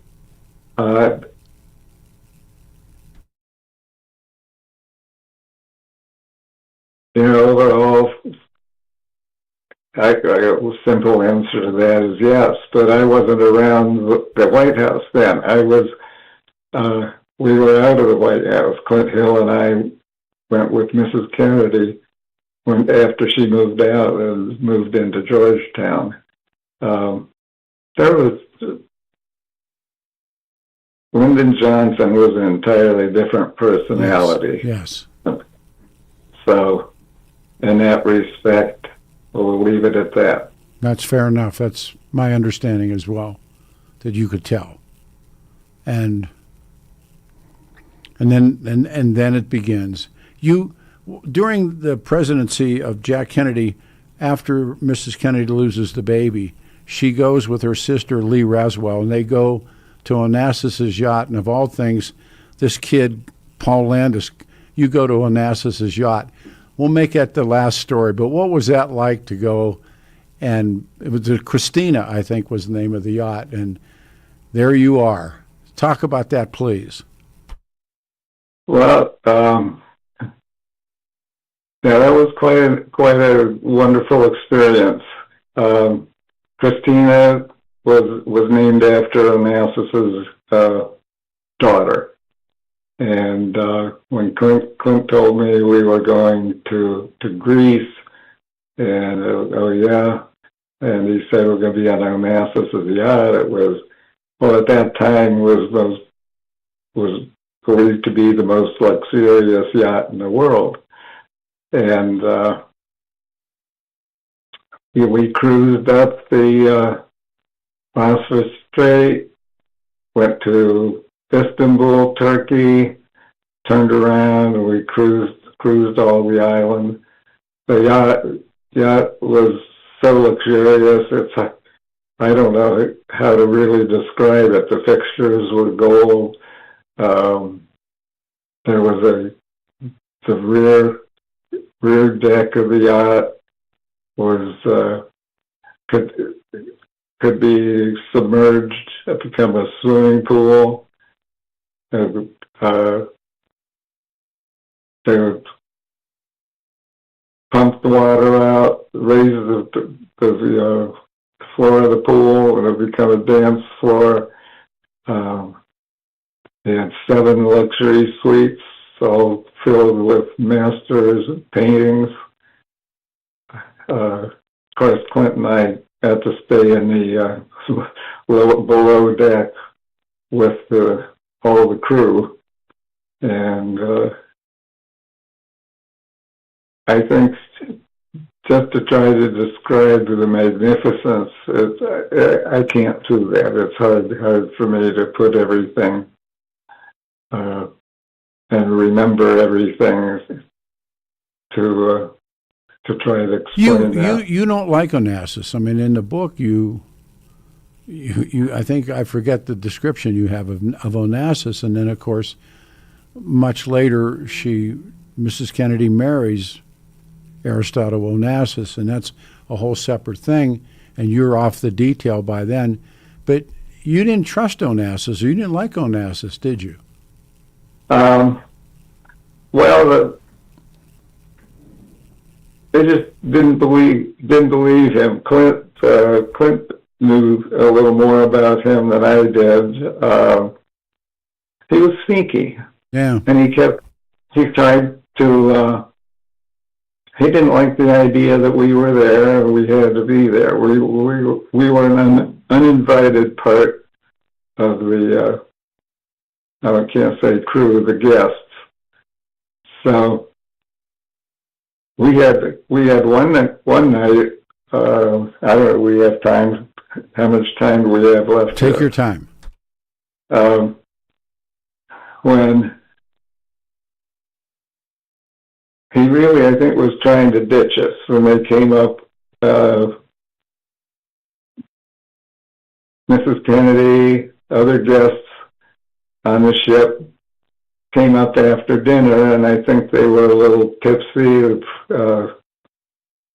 and they decided they were going on a cruise in one of the runabout boats. And Clint, they came up when they were starting to lower this boat, and Clint said, I don't like what's going on. Let me go down, see what's happening. And he came back and he said, come on, quick, we got to get on this boat.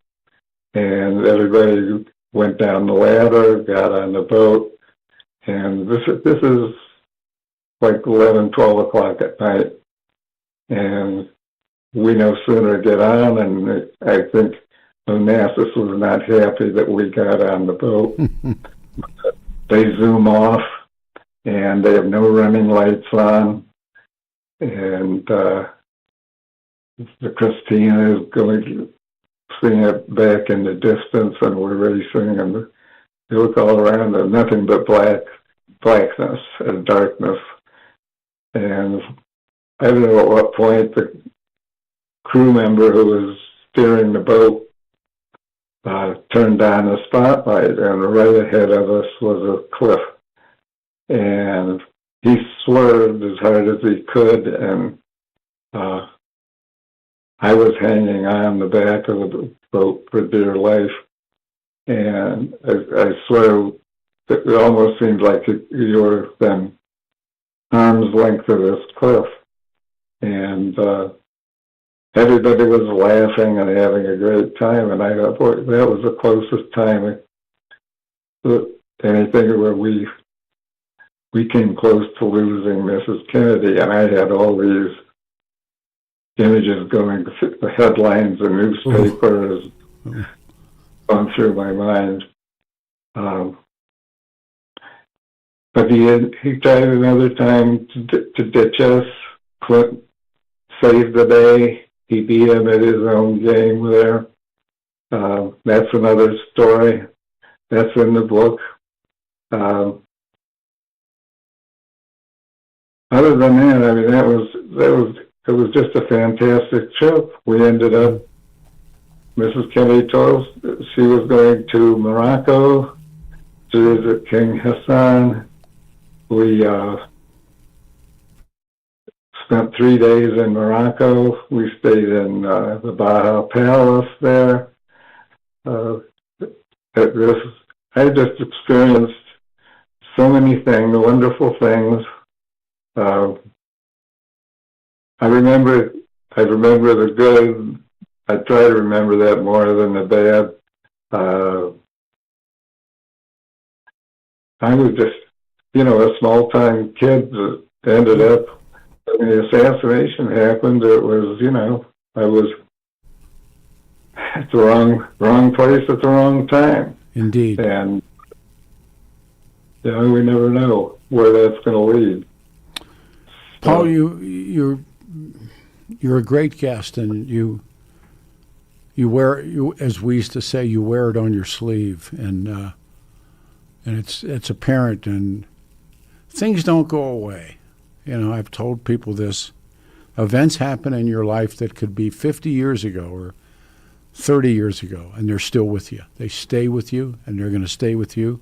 And what you witnessed and what you went through, if it didn't stay with you, I'd worry about you. I was told that about myself. Like if you blew that off, I would worry about you. So the book is The Final Witness, Paul Landis's book, and how can people? How Chicago Review? How can people get the book? I should have asked you that before, and I apologize. Can people get it on Amazon? How do they get it? They can get it on Amazon.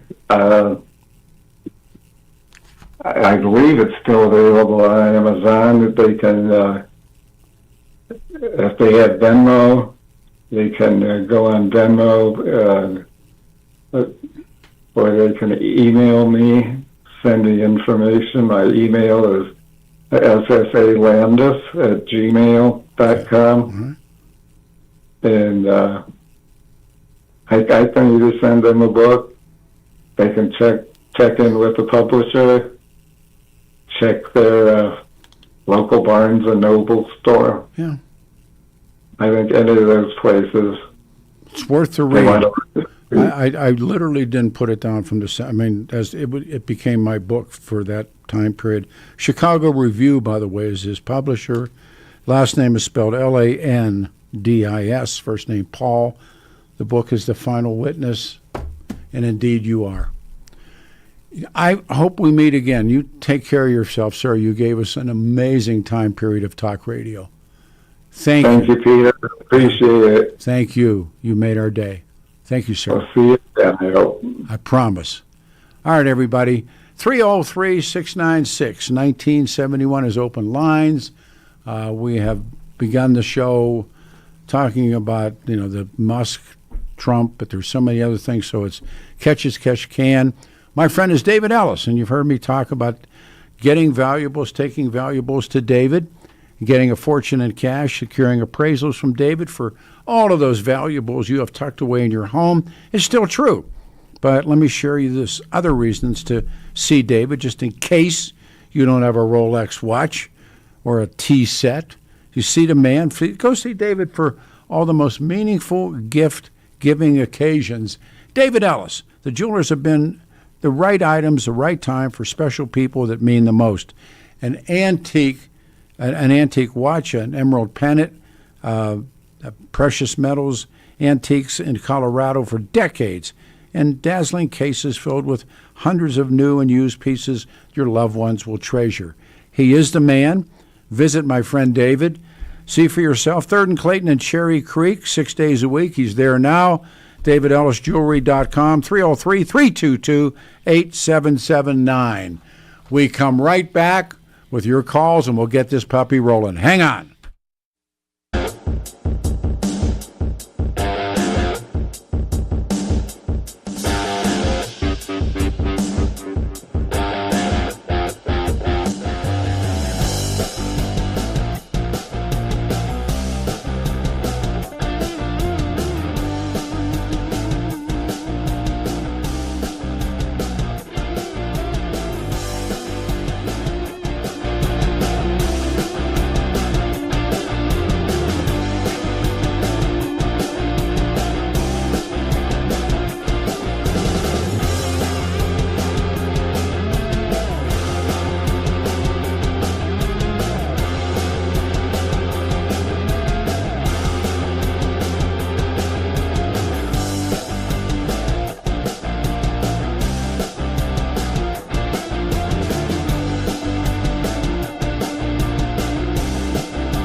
Morning, everybody. Let's do it one more time. It's a Saturday, the 7th of June, 2025. I'm Peter Boyles.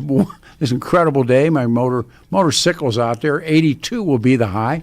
74 on Sunday and 78 degrees on Monday. We go back into open line, so it's anything catch can. We'll get Brother Jeff back up here with us at noon about the Trump-Musk feud. Whatever you want to talk about, we're here. Let's start. Who do we go with? Don. Don in Lakewood. Hey, Don, you're on the show, man. Good morning. Hey, good morning, Peter. Just FYI, I read Chaos last week. Ooh. And then I saw on Netflix or Prime movie about it, interview. The movie's terrible. That interview's awful. Yeah, I watched a little bit of it, and I thought, nah, this is not going to do what the book did. No, so indeed. I actually went through it a couple of times. That's always have to have these links with the CIA somewhere. Well, the CIA, I tell you, there's a book I'm reading now that I read it, I'm going to say 10 years ago, and it's entitled Legacy of Ashes. It's the CIA.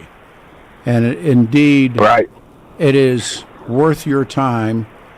The CIA is far more detrimental in the world than it is positive. Yeah, I read that a few years ago. I totally agree. Good. So I wanted to ask you a question. Did you read Betrayal in Dallas by Mark North? No, I have not. I've read so many of those books, but I have not read that one. Yeah. This one I found so intriguing because it was all about Lyndon Johnson starting into the late 40s. Yeah. And the Pearl Street Mafia, Joe Severance, the crooked judges, all the way up to one of the Supreme Court. It's just something I had never read before. You know, I like you, I've read, more than one person should ever read on that subject, but I keep getting sucked in. Yep. Yep. At any rate, you might pick up some nuggets on it. It really gets into Johnson's true involvement. And I hear it all the time. You remember McBird? Remember that play McBird? They were knocking off Macbeth, and it was about in Macbeth there's the murder, and this was McBird. I see Lyndon Johnson as a very dangerous president, but I don't believe, this is personal belief, I don't believe he was involved with that. I didn't either until I read this book, Pete. All right, fair enough. I mean, that's because fair. I'm telling you, it goes into Johnson's early life and all the dead bodies around him and the players. And the connection between the Dallas Pearl Street Mafia and Marcello in New Orleans. Yeah. It doesn't a little bit of stuff on Ruby, but it's not like a lot of the stuff that's always redundant. This had some new stuff and a little different viewpoint. And, I can't tell you how credible, but you'd add it to another one of the dots you put up there with the rest of them. Fair, that's only fair enough. I mean, that's a fair critique. I'm talking about a book I haven't read, so that's wrong. But I see it I see it done for the reasons that Lyndon Johnson is used because of, and I say this all the time, isn't it interesting that the Kennedys are focused on Cuba, on the Castros, on regaining the power, putting someone like Batista back in there. And the minute that he's dead, the second he dies in Dealey, it's over, and the shift goes to Vietnam. And Lyndon Johnson is taking the 1st Marine Division and everything that happens in the aftermath of that. Lyndon Johnson had no interest in pursuing what the Kennedys were pursuing. But where does he go? Even a worse place, Vietnam. So, do you believe the premise that Johnson was not going to be on the ticket the second time around. Well, there was a lot of conversation about them dumping him. And a lot of people in his circle were under indictment. Yeah, they needed him, but there was a character by the name of Billy Saul Estes, if you remember Billy Saul. And I do. And Billy Saul was going to come up, and he was going to be kind of like this, maybe even this Musk character, but only worse. And the fact that Lyndon Johnson knew that Jack Kennedy had stolen that election was a grab, but and they treated him. They called him Uncle Cornpone. They behind his back, they were horrible to him, and he hated it. And he saw the Kennedys as the kind of people that they were. They were the elites. He was a dirt farmer's kid from Texas, and I don't know if you ever read the Carno series, Lone Star Rising and Master of the Senate. But that's the ultimate Lyndon Johnson stuff, and he's who he was. And then when the moment comes, he doesn't have it. When the moment comes, when he knows that he's being dumped by Bobby Kennedy's going to get him, and Gene McCarthy has already gotten him, and he knows he's done, and so he goes on TV and cops out. So he's Lyndon Johnson. You know who his neighbor was across the street there in D.C.? No, who was it? J. Edgar. Oh, yeah, they were very close. J. Edgar Hoover. Very, very close. Because and the one thing the mob had on J. Edgar was him being a homosexual. Yeah, they made the horse bets for him. They make all those. Yeah, they leveraged on Hoover. That's why Hoover backed off and allowed all the crap to happen post JFK's assassination. I mean, guys like you and me, we look at this, we read this, we find a new nugget here, a new nugget there, it reshapes you a little bit. That I'm still pondering this. I read the book twice because I do the Audible thing, which gives me a lot of time to go over, and I always pull out a few more things. So, I just brother, man, good chatting with you. You be safe on that trike you're riding, okay? Be the man. Thank you. The weather's nice, but the dummies are out there. Hey, bye. I'm going to go hot as I can as soon as this puppy's over. It's Saturday morning, June 7th, 2025. I'm Peter Boyles. That Concourse Car Show's tomorrow, too. 303-696-1971. We opened the show talking about the Trump-Musk feud and the things that are being said and being claimed. What do you do with that? Also, for all of you, they stole the election from Donald Trump. My pillow guy, Mike Lindell, is finally on trial. And isn't it fascinating that he's going, well, I just believed it. No, the Tinkerbell defense, no, it doesn't work. And after all the people who called and screamed and threatened us and did everything about it, Lindell's legal defense is, well, he believed it, and he said things. And Eric Coomer, the former director of Dominion Voting, who filed that federal lawsuit, all of this stuff really happens inside of this radio station. When you come to think about it, and I lived it, it was done by a number of people who worked here, who have been let go in spite of whatever their theories are. And now it's coming to this lawsuit. And Coomer now says Lindell played a role in this conspiracy theory that he rigged an election against Donald Trump, someone whom this group of people so wanted to tell their lies about. And now he's in court, and there's all these other people who had said horrible things about me and caused problems for my family, but so be it. It's part of the job. But I loved seeing Joel Oltmann take the stand and all the claims that have been made. And this ain't over. There's more coming. And let's see what happens. But now Lindell, who now tells everybody, well, I believed it. No. And where did you learn? Where did you get your beliefs? Where did these beliefs come from? Well, a lot of them came from some near and dear people. And he's in trouble. He can't afford to pay. But all of you guys who called and screamed at me and sent these messages that just wait till he's able to really be in court. And the one guy just sits there in the box and doesn't say a word. And now, wait till he shows you the evidence. Wait till that evidence is shown. No one wants him into court because he's got the evidence. Well, here's your chance. There's no evidence. Here's your chance. Now, you want to believe what you want to believe, and you want to take it to your grave, that's your call.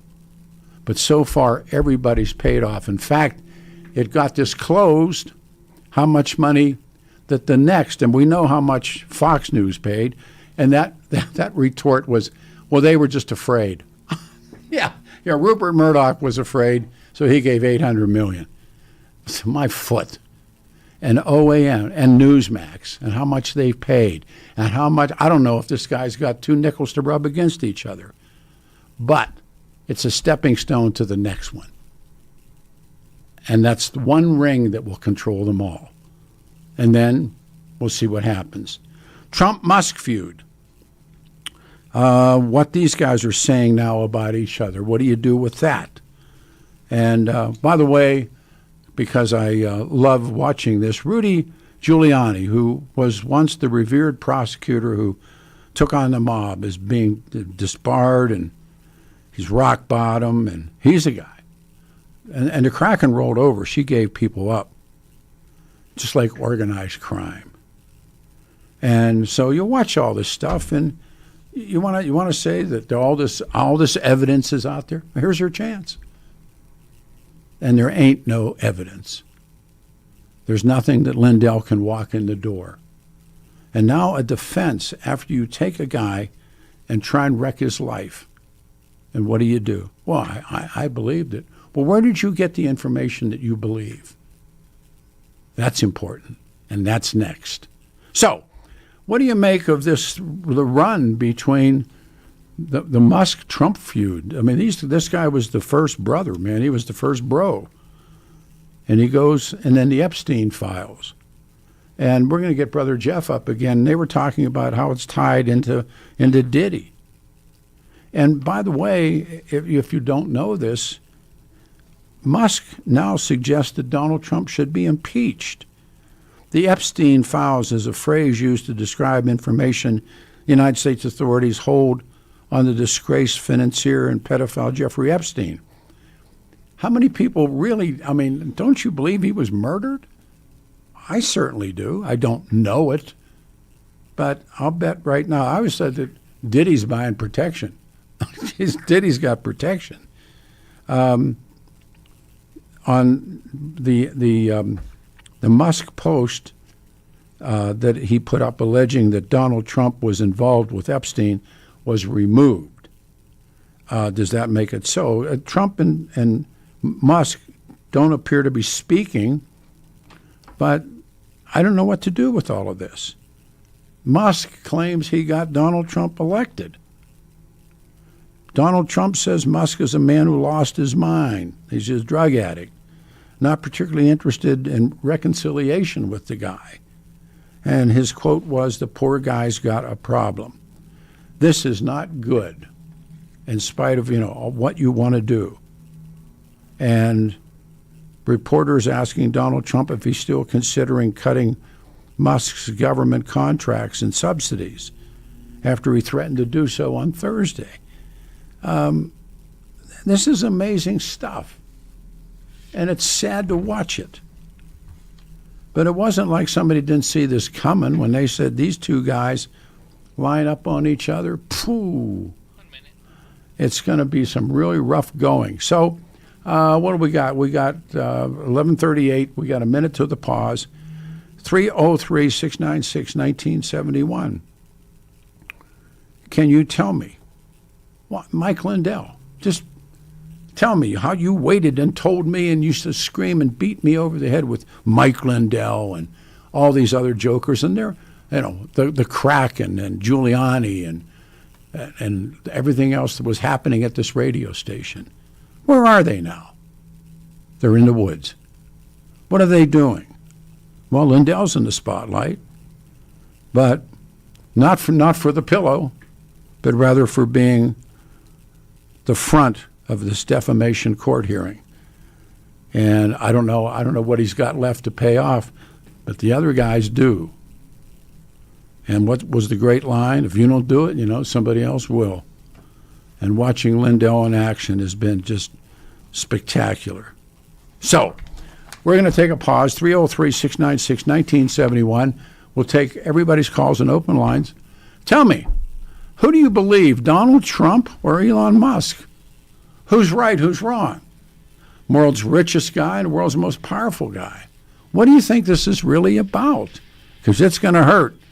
It's Saturday. I'm Peter Boyles. Hang on. Your 710 5-day forecast. Sunny skies today. Highs warming in the low 80s. Going to be mainly clear tonight with mild conditions in the mid-50s. Sunday, still nice. Daytime sunshine with a couple showers and thunderstorms late afternoon and evening. Highs mid-70s and lows low 50s. Expect temps in the mid-70s on Monday, then warming to the low and mid-80s Tuesday and Wednesday. Weather brought to you by Colorado's Best Roofing, reminding you to protect your home from the harsh Colorado weather. Schedule your free no-obligation roof inspection at roofingcolorado.com. Meteorologist Don Watzel in the 710 KNUS Weather Center.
We still say good morning. We do this for about 15 more minutes, and it's good afternoon. Saturday, 7th of June, 2025, 710 KNUS. Killer day. Look at this. 82 will be the high. Got Merle Haggard and the Strangers in the background. We go to the phones. This is Don and Aurora. You're on a radio show. There's one line open. Thank you, sir, for calling. Good morning, Uncle Pete. How you doing? My boy, my boy. I got some rather twisted thoughts on the Epstein thing that's always been rattling around in my brain here for about the last 6 months, and I wanted to run it by you. The woman who, I'm going to use another word instead of the word I was originally going to use, was trafficked to Andrew. And she Her was. first name was Virginia. Yes. Oh, actually, the word I was going to use was pimped, but I figured trafficked is Oh, yeah. Is she the one with Prince Andrew? They could picture her and Prince Andrew. And exactly. Yeah, she committed suicide like a month ago. Yes, she did. She took her own life. And I've always wondered about the question that was never asked, because I don't believe that she was the only. Yeah, he was the only guy she was trafficked. There were others. Please. Yes. Yeah, exactly. But no one ever asked, well, who else? Well, that's why it's called the Epstein Papers, and that's why now in step by step, Musk initially says that that Donald Trump is in the Epstein files, and then he deleted it this morning when I got to work and turned on the computer. That Elon Musk has deleted his tweet in which he claimed Donald Trump was in the Epstein files. Now, does that make it go away? Hell no, it's been said. No, do you think Elon maybe got a phone call from somebody? Well, I mean, we just talked for an hour and 30 minutes with this Secret Service guy, and power operates way differently than you and I operate. Oh yeah. That island that Epstein had. And everybody talks about the form that for Epstein's plane, all the names that were on it. Sure. But if you had your own private plane, you could just fly right in there. And that's what they were doing. Exactly. And now Epstein, but he doesn't take this down. Musk. Musk now suggests that Donald Trump should be impeached. Now, a lot of people side with Musk because of the government cuts, and then Donald Trump reverses all of that, good, bad, or indifferent. And I mean, this is a feud. This is and who wins, who loses. One guy calls the other guy a drug addict, and and he may be. I happen to be one of these people who believe that Elon never should have got mixed up with Donald Trump in the first place. I've been watching what's going on in SpaceX, and that's groundbreaking, cutting edge stuff that they're doing out there. But in the books that I've read, Musk at one time was a big Donald Trump critic. Then he becomes Donald Trump's friend as Tesla pushes further. His politics push further to the right, and then it hits an apex after the assassination attempt on Trump in July. Musk then joins Trump on the campaign. They dub him the first buddy, if you remember that. And then Musk becomes the head of the Department of Government Efficiency, and the relationship is now, what did they used to say, turn sour. Those people I was listening to and people I was reading that said back in February this relationship was going to blow up. Oh, two of them? Whew. Yeah. This was never going to work. No, I mean, but all right. Now, who do you think the population sides with, Musk or Trump? That's a toughie. Well, the cult will obviously side with DJT. Sure. I think it's three things. The cult will side with DJT. There's a certain percentage of people who simply don't care. And there's the Musk fanboys who will side with Elon. That's how I look at it. Me, I don't care. Yeah.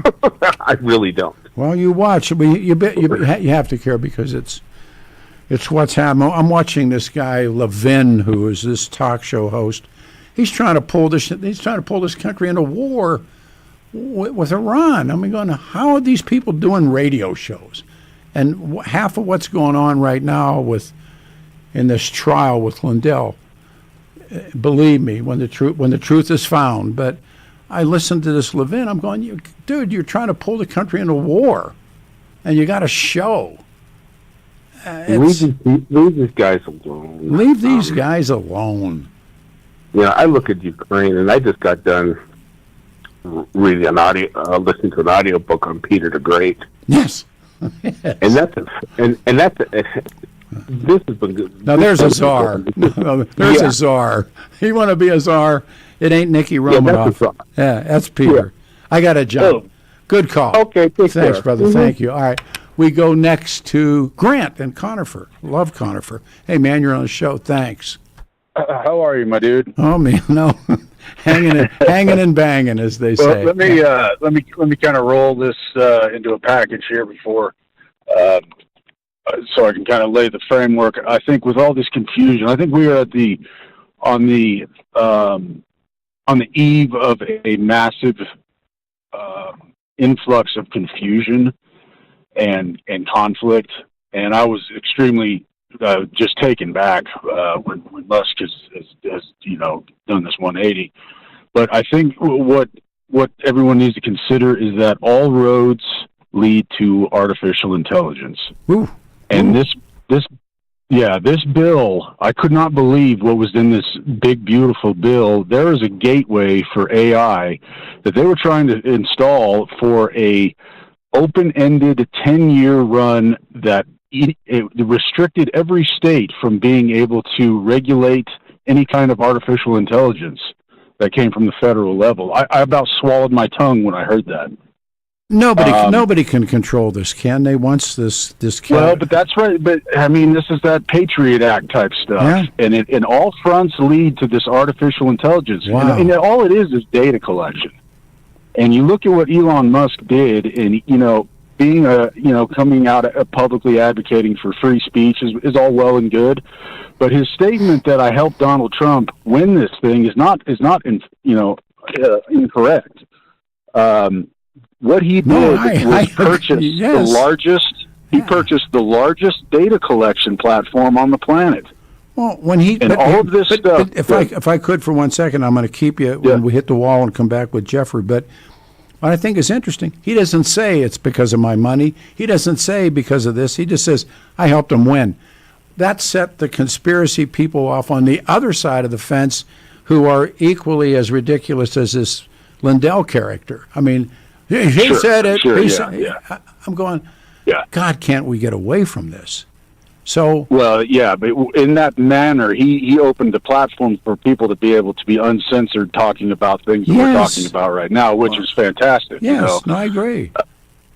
But I think people need to be aware of the massive smoke screens that is coming with it. You're going to be opening a video, and you're doing it right now, and it's getting better and better, and you don't know if it's real or not.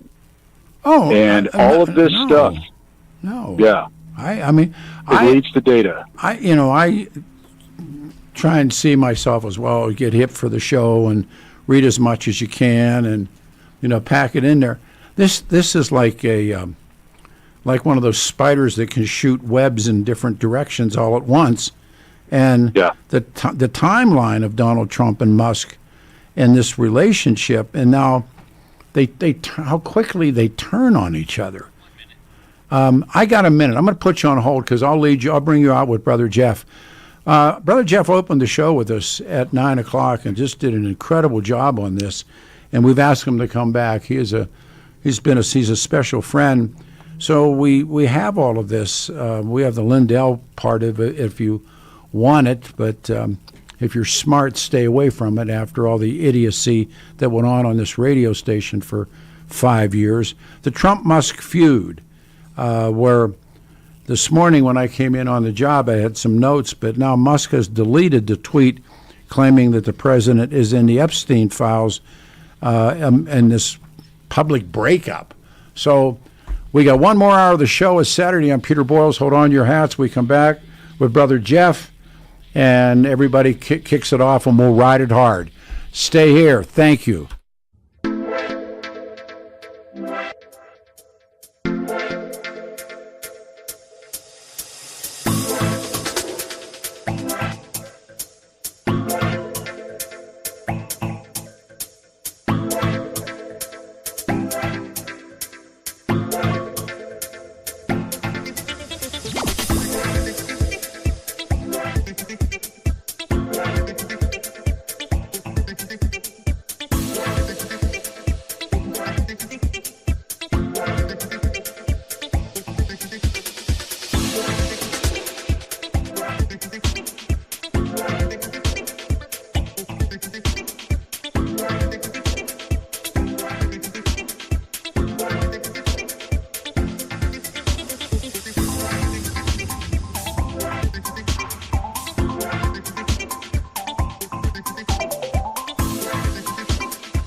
Now we say it. Good afternoon, everybody. Lines are all jammed up. It's a Saturday, the 7th morning of June, 7th morning, afternoon of June, 2027. Good old 710 KNUS. I'm Peter Boyles. We are Denver's talk station. The weather, 82 will be the high right outside. Tomorrow, 74, and then 78 on Monday. We opened our show with Brother Jeff, who has been such a longtime friend. We trade off with each other. We have our own bookstore. We do everything. And he was so good in the first hour that I brought him, asked him to come back. He's kind enough to come back in the second hour. Our lines are full. We're talking principally about, well, Jeffrey Epstein's now up, Trump and Musk. What I was just made aware of in the last 2 hours off air, are you familiar with what happened on the Joe Rogan show, Brother Jeff, on with Cash Patel and them now saying there's a tape? Have you heard much about this? I haven't heard about that, but when I hear the language of "there's a tape," my ears go up because we call those receipts, and usually if there's a tape available, someone has seen it and they're speaking of it from firsthand visualization. So I'd be interested in hearing more of that conversation. Well, we pulled as much as we could off air. The fellows did it. Jeffrey Epstein, Cash Patel comes on with Joe Rogan, and he's come under fire in recent weeks for backing away from conspiracy theories about Jeffrey Epstein. And so then they turn around and go, that now that there is a tape, this bromance between the president and Musk, it's fallen apart, and then Musk says that he's in the Epstein files, and Rogan is doing this interview with the FBI chief, and they're taping it on Thursday, and I watched it, and Musk took issue with the president saying that he was disappointed about Tesla's CEO and everything that went with it. And now, time to drop the really big bomb. I'm quoting Musk on Thursday evening, Friday morning. Donald Trump is in the Epstein files. That's the real reason they have not made public. Have a nice day. And then he puts a DJT, Donald J. Trump. Now he followed that with this, mark this post for the future, the truth will come out. Moments before Musk drops that bombshell, Cash had spent a significant portion on the Rogan interview attempting to convince Rogan that Epstein did indeed commit suicide. Now this gets good. Both of whom supposedly support the theory Epstein was murdered in jail, which I believe. Rogan begins wondering if Patel and the FBI had footage of Epstein's island residence. And the show's producer then jumps in to let them know Musk has just put out his allegations about Donald Trump.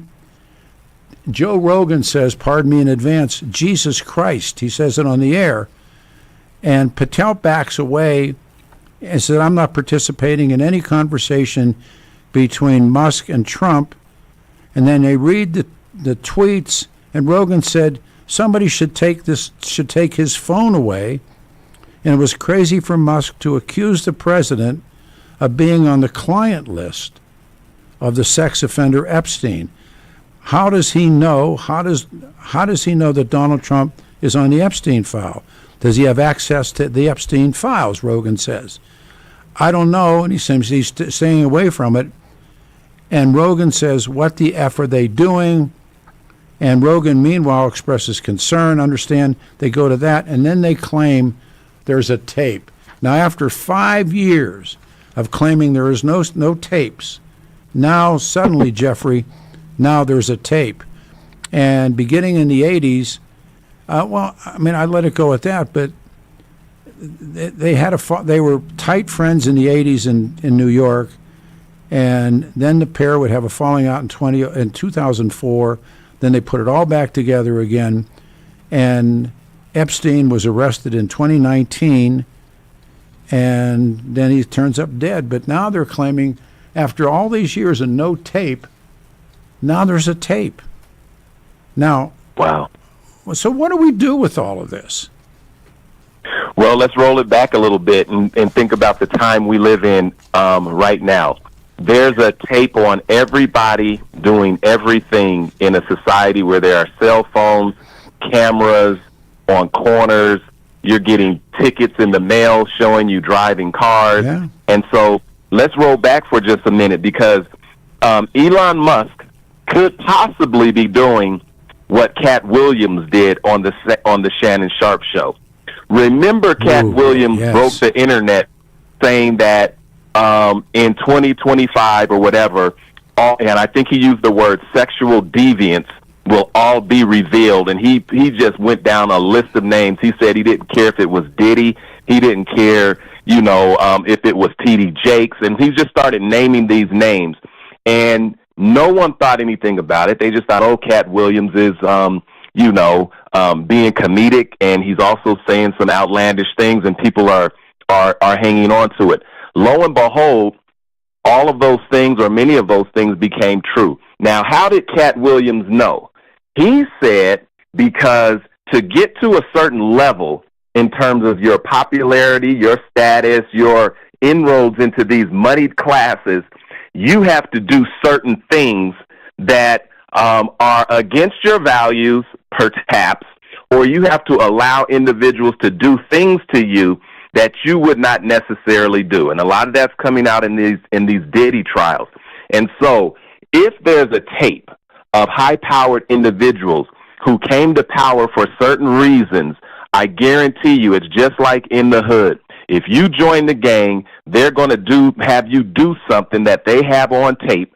So when you go to incriminate someone, they're going to pull that out and say, do you remember doing this? Yeah. It's just a matter of who holds those tapes, who's touchable, who's untouchable, and when the untouchables get touched, we have to ask the question, what happened here? Well, that's it. I use that example of going to the dentist, and he says open wide, and you put your hand up close inside of his leg, and what are you doing? He said, we're not going to hurt each other. Let's go back to our phones. Well, wait a minute. We're doing about 10 things at once. Can we bring? We had our caller up. It was Grant and Conifer. We'll go back to Grant. Grant, you're on the air now with us, with Brother Jeff, Peter Boyles. It's a Saturday afternoon. Go ahead, Grant.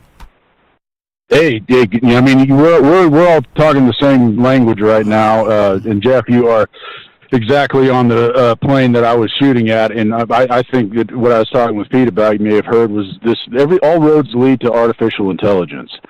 With Elon Musk, with his advancement in data collection, he has been obviously privy to things that would probably blow the lids off our heads right now. His reaction right now, it was either stemmed by what he found in this bill, and I can read this to you, and if you'll let me, I have this pulled up. Real quick, just do it real quick. Yeah. It says, in general, except as provided in paragraph 2, no state or political subdivision thereof may enforce during the 10-year period beginning on the date of the enactment of this act any law or regulation that state or political subdivision therefore limiting, restricting, or otherwise regulating artificial intelligence models, artificial intelligence systems, or automated decision systems entered into interstate commerce. And what that was in this bill. Yeah. So what does it say? What does it mean to you in terms of this?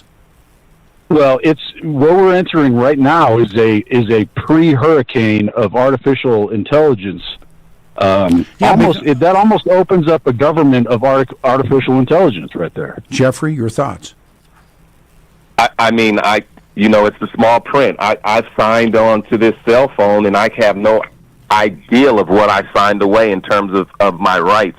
I can talk about a particular product, and then all of a sudden the ad will come up into my phone. Oh, yeah. And so when you start talking about someone who is definitely into the artificial intelligence world, the data world, just had access to all of your Social Security information, your medical information, payroll information, and you've got all of this information, it's only a matter of time to find out what's going on in that small print. And that's exactly just what we're reading, Grant. I can only imagine if you get down into the legalese to where stuff we wouldn't even understand as it relates to our rights and who has rights and rights to our property and our et cetera. And that is the world that Elon is working in, the future world, as opposed to how things have been done in the past. We're in a new world right now. They're talking about, I'll just read this to you, the Trump team is rehiring the workers cut by Doge to fill critical government roles. They're bringing these people back. They're rescinding the reduction in force notices, and they're giving people back their jobs. Now, let me go again back to Grant. What does that mean after they made all the conservatives happy where they got rid of all the government jobs? Now the Trump team is bringing them back. What does that say to you? Well, I think actions are everything, and I think that's what the big mirror illusion with Trump is that he says we're going to go in and check Fort Knox for gold. We're going to go and do all this. We're going to do all that, and then here we are sitting around talking about who killed John F. Kennedy. It's something to keep the little people, festering over some issue while something else is going on right now. And all the signs point to artificial intelligence data collection. I want you guys we are talking. I'm going to want you guys to hear this. If you put Brother Jeff on hold, and if I'm going to say thanks for your call, Grant, turn on your radio. Now this is what they're called. They're called WTF moments. And it's on Joe Rogan. And if you would, if we had enough time, play it. Since we were talking about fake news, this is going to come up because it's been going on since we've been recording here. Elon and Trump seem to be in a bit of a spat, Joe. You want to check the tweet that Elon just put out a little bit ago? Time to drop the really big bomb. Donald Trump is in the Epstein files. That's the real reason they have not been made public. Have a nice day. Jesus Christ. I'm not participating in any of that conversation. What is he? Elon Have a nice day, DJT. Someone should take his phone away. They're going back and forth about different things. And yeah. Listen, well, he said he was disappointed in Elon. Yeah, he told him to leave. Jesus Christ, that's a crazy thing to say. How does he know? Does he know that Donald Trump is in the Epstein files? Or does he have access to the Epstein files? I don't know how he would, but I'm just staying out of the Trump-Elon thing. That's way outside. What? We have to be careful now because of the verbiage, so can we just let it go at that? That's it. Jeffrey, there's more, but I can't play that on the air in AM Denver. I'd be looking for work working for you. So, but yeah, well, that is a powerful moment, and what it is saying is, you have perhaps the wealthiest man on the planet. Oh, indeed, and he has this access to data. Now, listen to this. Remember, nothing happened with Diddy until his home was, Homeland Security, and all of them went into his property. And then all of a sudden, this tape came out, as if, look what we found. And then CNN comes up with this particular tape, and it's like, where did this come from? Well, it's interesting it came up after this raid. Now, here you have Elon perhaps holding a Trump card.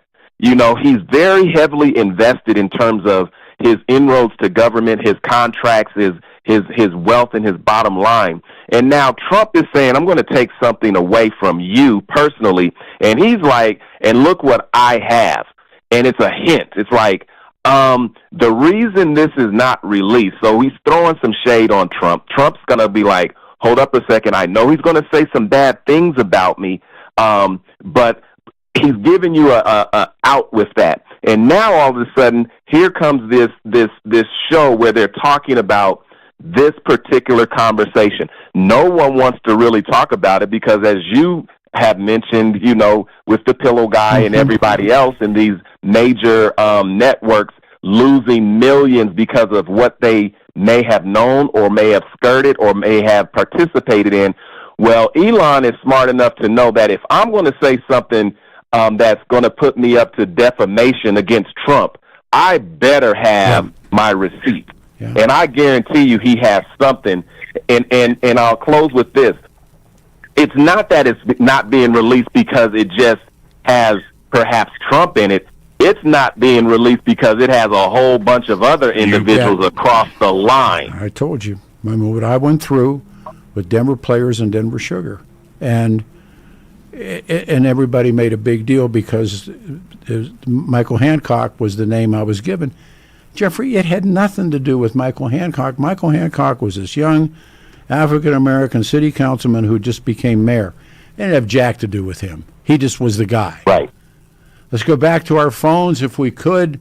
Line 1 is Jesse in Greeley. Jesse, you waited. Appreciate it. Good afternoon, and thank you. Hello, Peter and Brother Jeff. Okay, so I had a comment, basic generic comment. What if, remember on TV when the Emmys were on and Will Smith got up and slapped that guy because he insulted his wife about the hair loss and cancer? What if Elon and Trump are playing the role for the people? I don't think that Will Smith and those guys were doing that playing it for the people. I think Will Smith was hot that it got said about his wife. Jeffrey, your thoughts?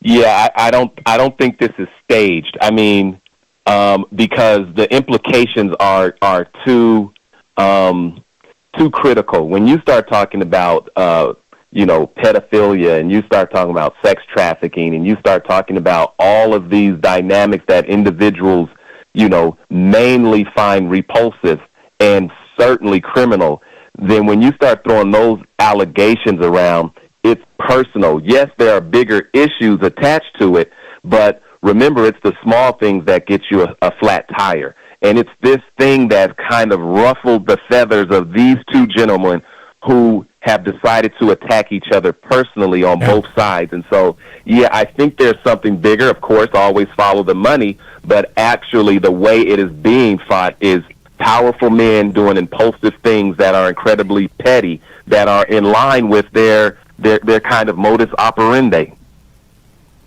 Caller? Okay, excuse me, guys. So speaking of another thing about another Diddy, so maybe if Trump is trying to run for a third term and he does pardon Sean Diddy Holmes, maybe that would get more black voters, and maybe Obama will also want to go for another third term. There's not going to be a third term. It's not. I mean, it's called the Roosevelt Rule and was passed by Republicans.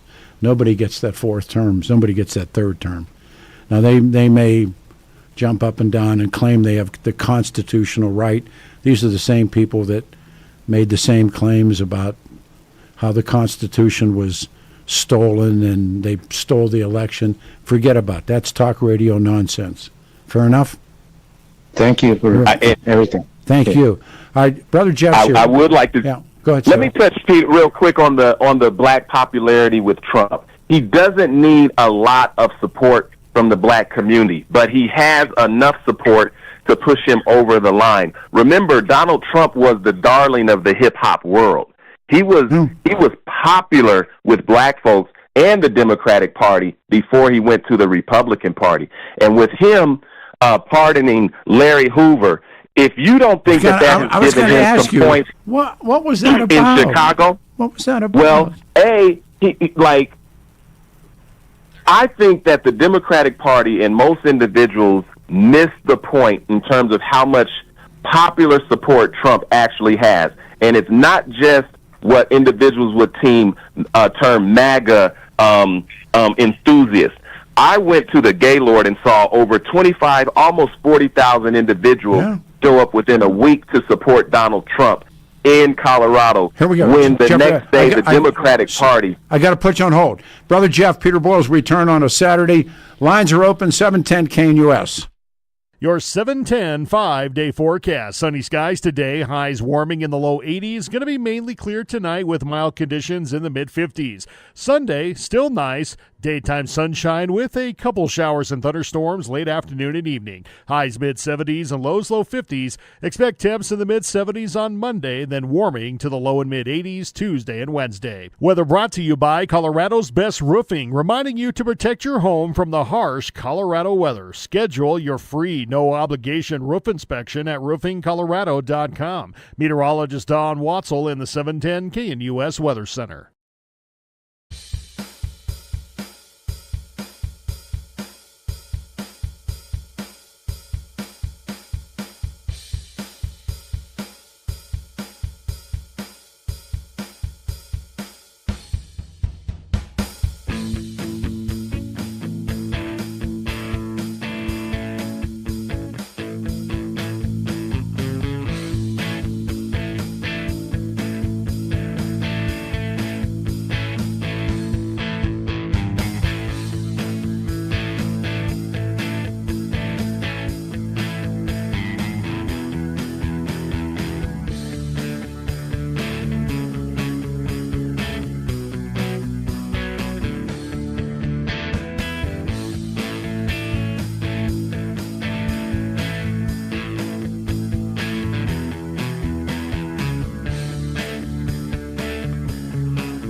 Afternoon, everybody. 303-696-1971. If you were trying to call the show, this is your chance. Get right in. I'm Peter Boyles. Thank you for being here on a Saturday, 7th of June, 2025. 82 the high today and 74 tomorrow on Sunday. We're focused now on the Trump-Musk feud. And kind enough to be with us is my partner, Brother Jeff, and he was so great in that early hour. We're bringing him back, and he's working with us again. But there's so many stories now about this. And what is the truth? Jeffrey? I was talking to off air. Walker and I were talking. Musk risks everything. I mean, if it's those, when you push all the chips into the middle of the pot in a poker game, you risk everything. Now, I realize he's the richest guy in the world or close to it. But the things he's saying now, he risks his image, his everything. Donald Trump, on the other hand, is, protecting the castle. Who do you want to, what sounds truthful here? Because I can't fathom it out. Well, I think they both have their truth from different vantage points. And I know it's economic, but you've got to remember, yes, Elon risks everything, but he's also tied into the U.S. economy through SpaceX and the satellites and the AI and all those different things. And it's almost as if, the reason they're bringing these employees back to the federal government is because there are individuals who haven't worked in large bureaucracy that think that it just has to do with the individual and not the historical institutional memory. And so now things don't work anymore because you've gotten rid of individuals who know how the sausage is made, and you're trying to figure it out. And then ordinary people are impacted by not getting answers to the phone calls, not getting returns to vital information that they need. And so they both have something going on.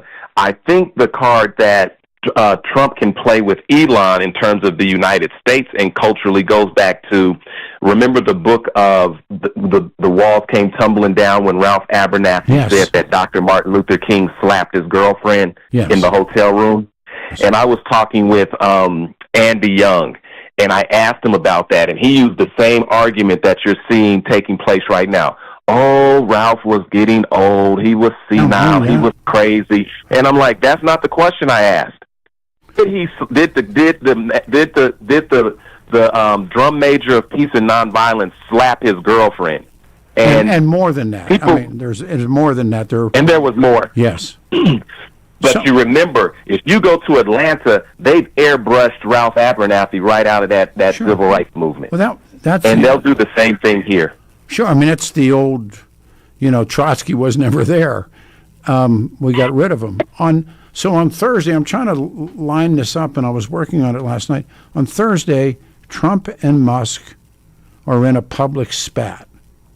And then Musk comes out and agrees with a call for Donald Trump's impeachment and insinuates that he's on the notorious rapist and child sex trafficker Jeffrey Epstein's client list.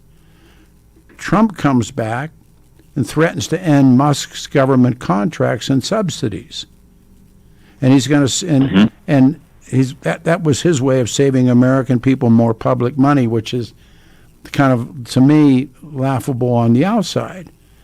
And this morning when I come into work, Musk has pulled down, but it's too late. He said what he said, and it's like what Mike Lindell's doing in court. Well, I believed it, so it was true, and so I don't know what to do with this.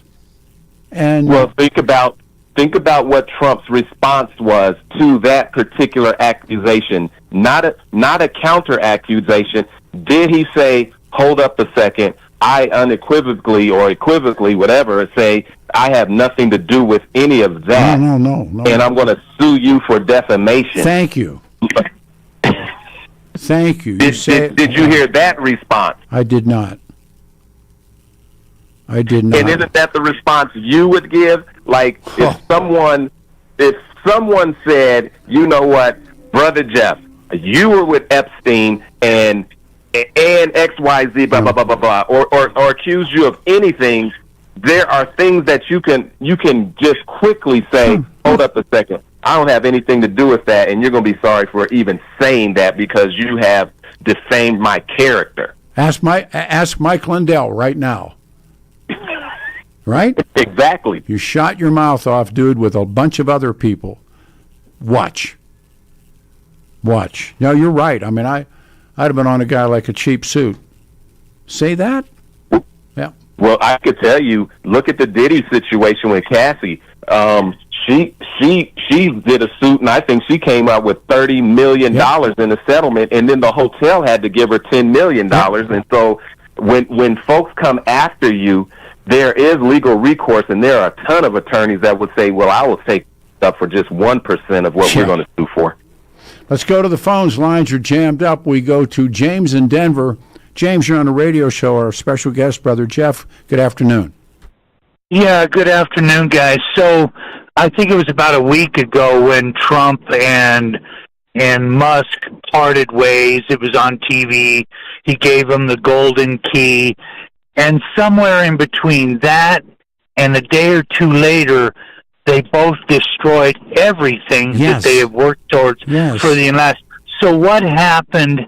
Was it so bad that did Elon lose $20-30 billion in car revenue and this and that, and did Trump stab him in the back and walk away from him? It's just ugly. Why? Why would you do this? That's what obviously Jeffrey and I were talking about, but Jeff, again, I mean, you can respond. That's the straight question, if you would, Jeffrey.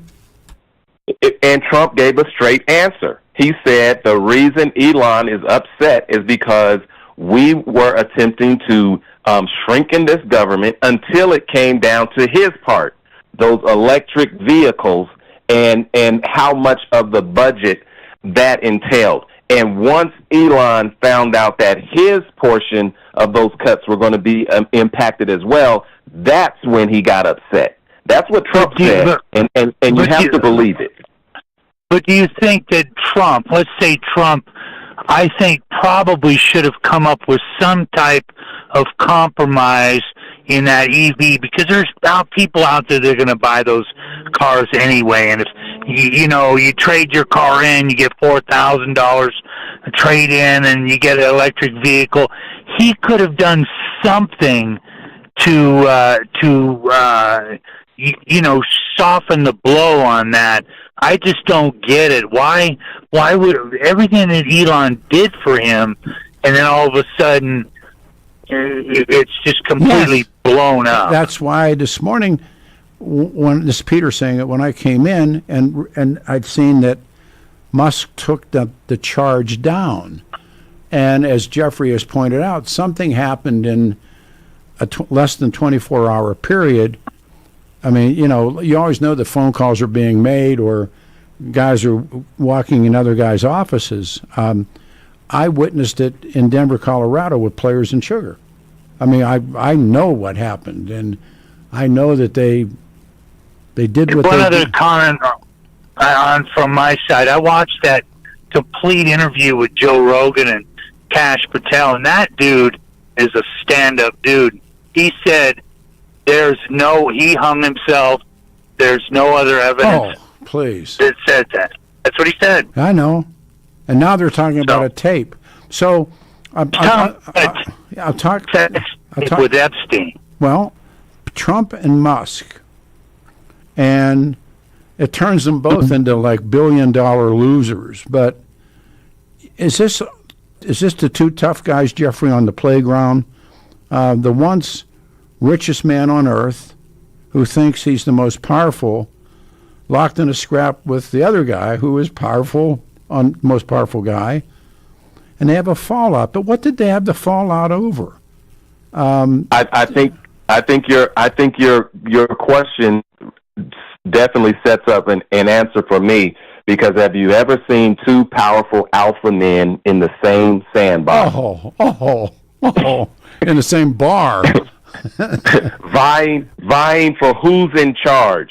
I've never seen that work out. And from everything that I see about Donald Trump or President Trump, it's about loyalty. It's like, I'm in charge.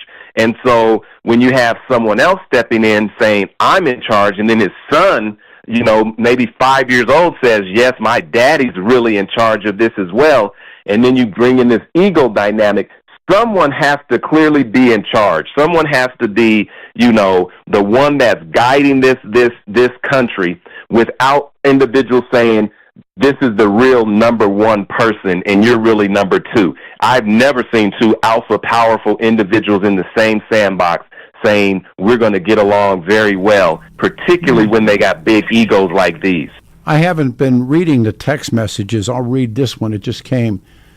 Does anyone think Trump wasn't on Epstein's list? He had a porn star spanking him in a magazine with Trump's picture on it. He also ran a beauty contest that he basically used for a casting couch. Ooh. Well, yeah. Well, Trump's rise to political power really comes through a whole different trajectory. He did not just become a political superstar and president of the United States of America. I mean, when you start talking about, the patriarchy, the men that access Hollywood tape and all of those different dynamics and the suits that were settled, I mean, you can make the argument that, of course, you would assume, but now, given the position that he's in, folks are really going to have to bring in actual receipts without guilt by association. Back to the phones we go. Gary in Denver. Brother Jeff's our guest. Good afternoon.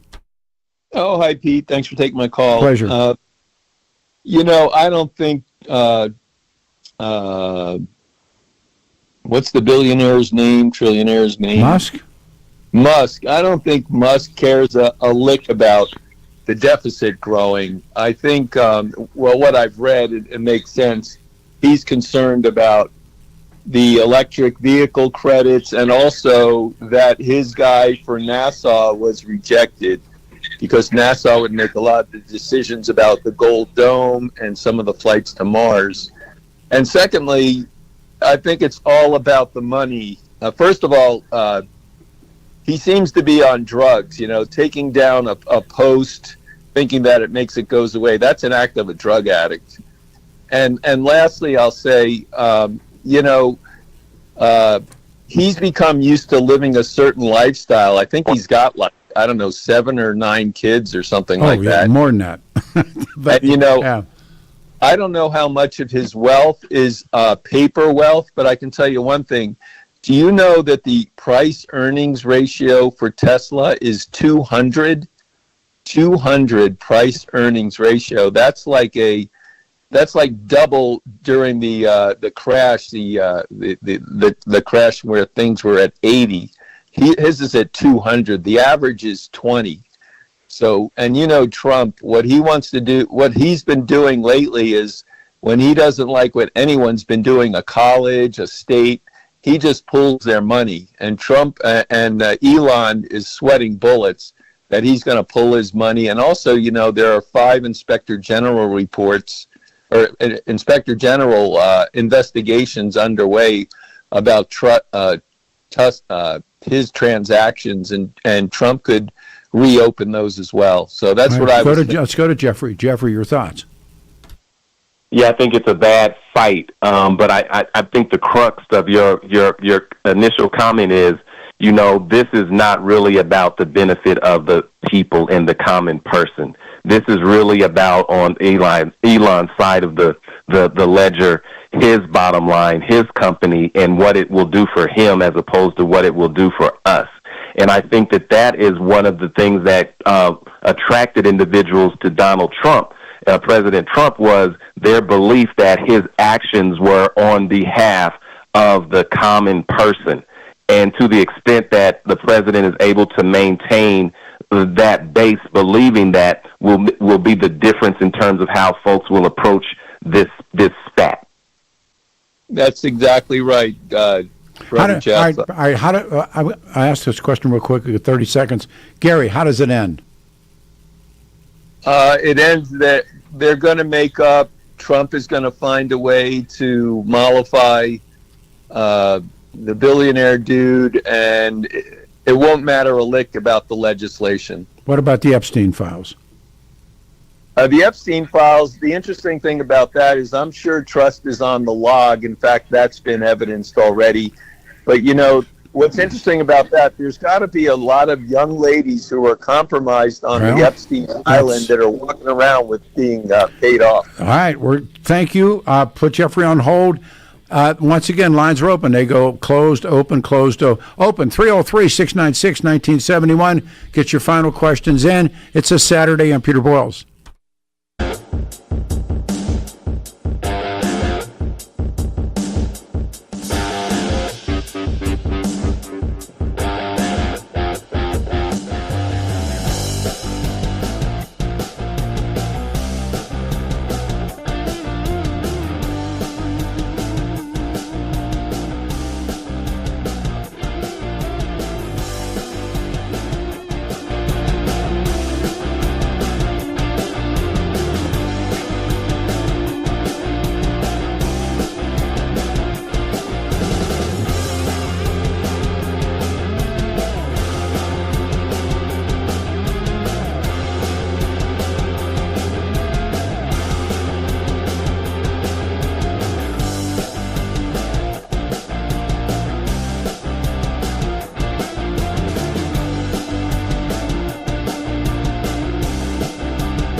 Afternoon, everybody, on a Saturday, June 7. It is going to be it is a beautiful day right now. 82, 74 on Sunday. Brother Jeff is on hold. He's our guest. Tell you about Danny Kaplis. Kaplis is like this really great friend. We've been friends a long, long time, and my family went through some issues, and Dan was the attorney, and you couldn't have asked for a better attorney and certainly better advice. And Dan Kaplis is the son of a cop. We've talked about it many, many times, and went to seminary. He's dedicated the last 40 years of his life to doing the right thing, helping people who are hurt in serious motor vehicle crashes. He's believed to be the only lawyer in Colorado history to win 5 straight multi-million-dollar verdicts in Colorado cases. Dan's also believed to have won the largest truck crash verdict in Colorado history. He's my friend. He's a great lawyer. Dan Kaplis Law, the official law firm of the Denver Nuggets, Colorado Avalanche. Dan is a serious firm for serious cases. Dan accepts righteous injury cases on percentage fee basis. A good man. He can represent good people from all walks of life with the ability to pay. If you need Dan's help, 303-770-5551, 303-770-5551, or hit Kaplis Law, Dan Kaplis, DANCAPLIS, law.com. It's CAPLIS, law.com. You got a question, pick up the phone, 303-770-5551. Brother Jeff is with us, and we're talking about, and this story, the interesting thing about this story is how quickly it shows up. I mean, these guys were, as they called him, the first buddy, the first bro. And what do you think the trigger was? I mean, great friendships fall apart, I agree. But these guys didn't like each other, then loved each other, then didn't like each other in a very short period of time. Jeffrey, what do you do with that? It's a dynamic of power and understanding, and at some point they came together with what they perceived as a common understanding, and then along the way, like everything else, that understanding is not actually what both sides understood, and so they both start to feel betrayed. You're in a very powerful situation. You're on the world stage. Everybody's watching everything in real time. You have to have folks who are going to be held accountable for what works, what doesn't work. You got to make the president look good, and now you're working into making the president look bad. And so the upset is about whatever Elon thought that he was going to gain by supporting President Donald J. Trump. In the same way Colorado, there was the group that came together and they had the blueprint to power. I believe Elon was a part of a group that knew how to bring the president back into power and felt that he is not getting exactly what it is that he wanted out the deal. And I think that was access to, more money. Always follow the money, contracts, being intertwined into like the AI conversation that we were having, being included in the big, beautiful bill. You notice now one says it's a beautiful bill, one says it's, horrible, it's going to inflate trillions of dollars. And so they had an upset, a disagreement, and I don't know if it could be reconciled overnight by just pulling up a tweet or a post. What I think is just remarkable to watch. So Musk, when I got to work this morning, deleted his tweet in which he claimed Donald Trump was in the Epstein files. That made big-time headlines across the internet on Friday afternoon, Friday evening. So Musk initially has this post between him and the president exploded. I mean, it really did, over a disagreement over Trump's congressional spending bill, which the big, beautiful bill. Then Musk suggests Donald Trump should be impeached. How quickly they got there. I mean, it was like, it wasn't like we disagree, we'll have a conversation. They went to impeachment and pedophilia. I mean, the Epstein files is a phrase that's used to describe information that U.S. authorities hold on the disgraced financier Jeffrey Epstein and the pedophile Jeffrey Epstein, who died, winky winky, in a Miami jail cell in 2019. And when I came in on the job this morning, Musk's post alleging Trump is in the files has been removed. I'm watching this and I'm thinking, and I love the point that you made. Why aren't you suing him for saying that? Or at least making the statement that, you know what I mean? There are some things that need an incredible immediate response, because it's the silence that becomes deafening.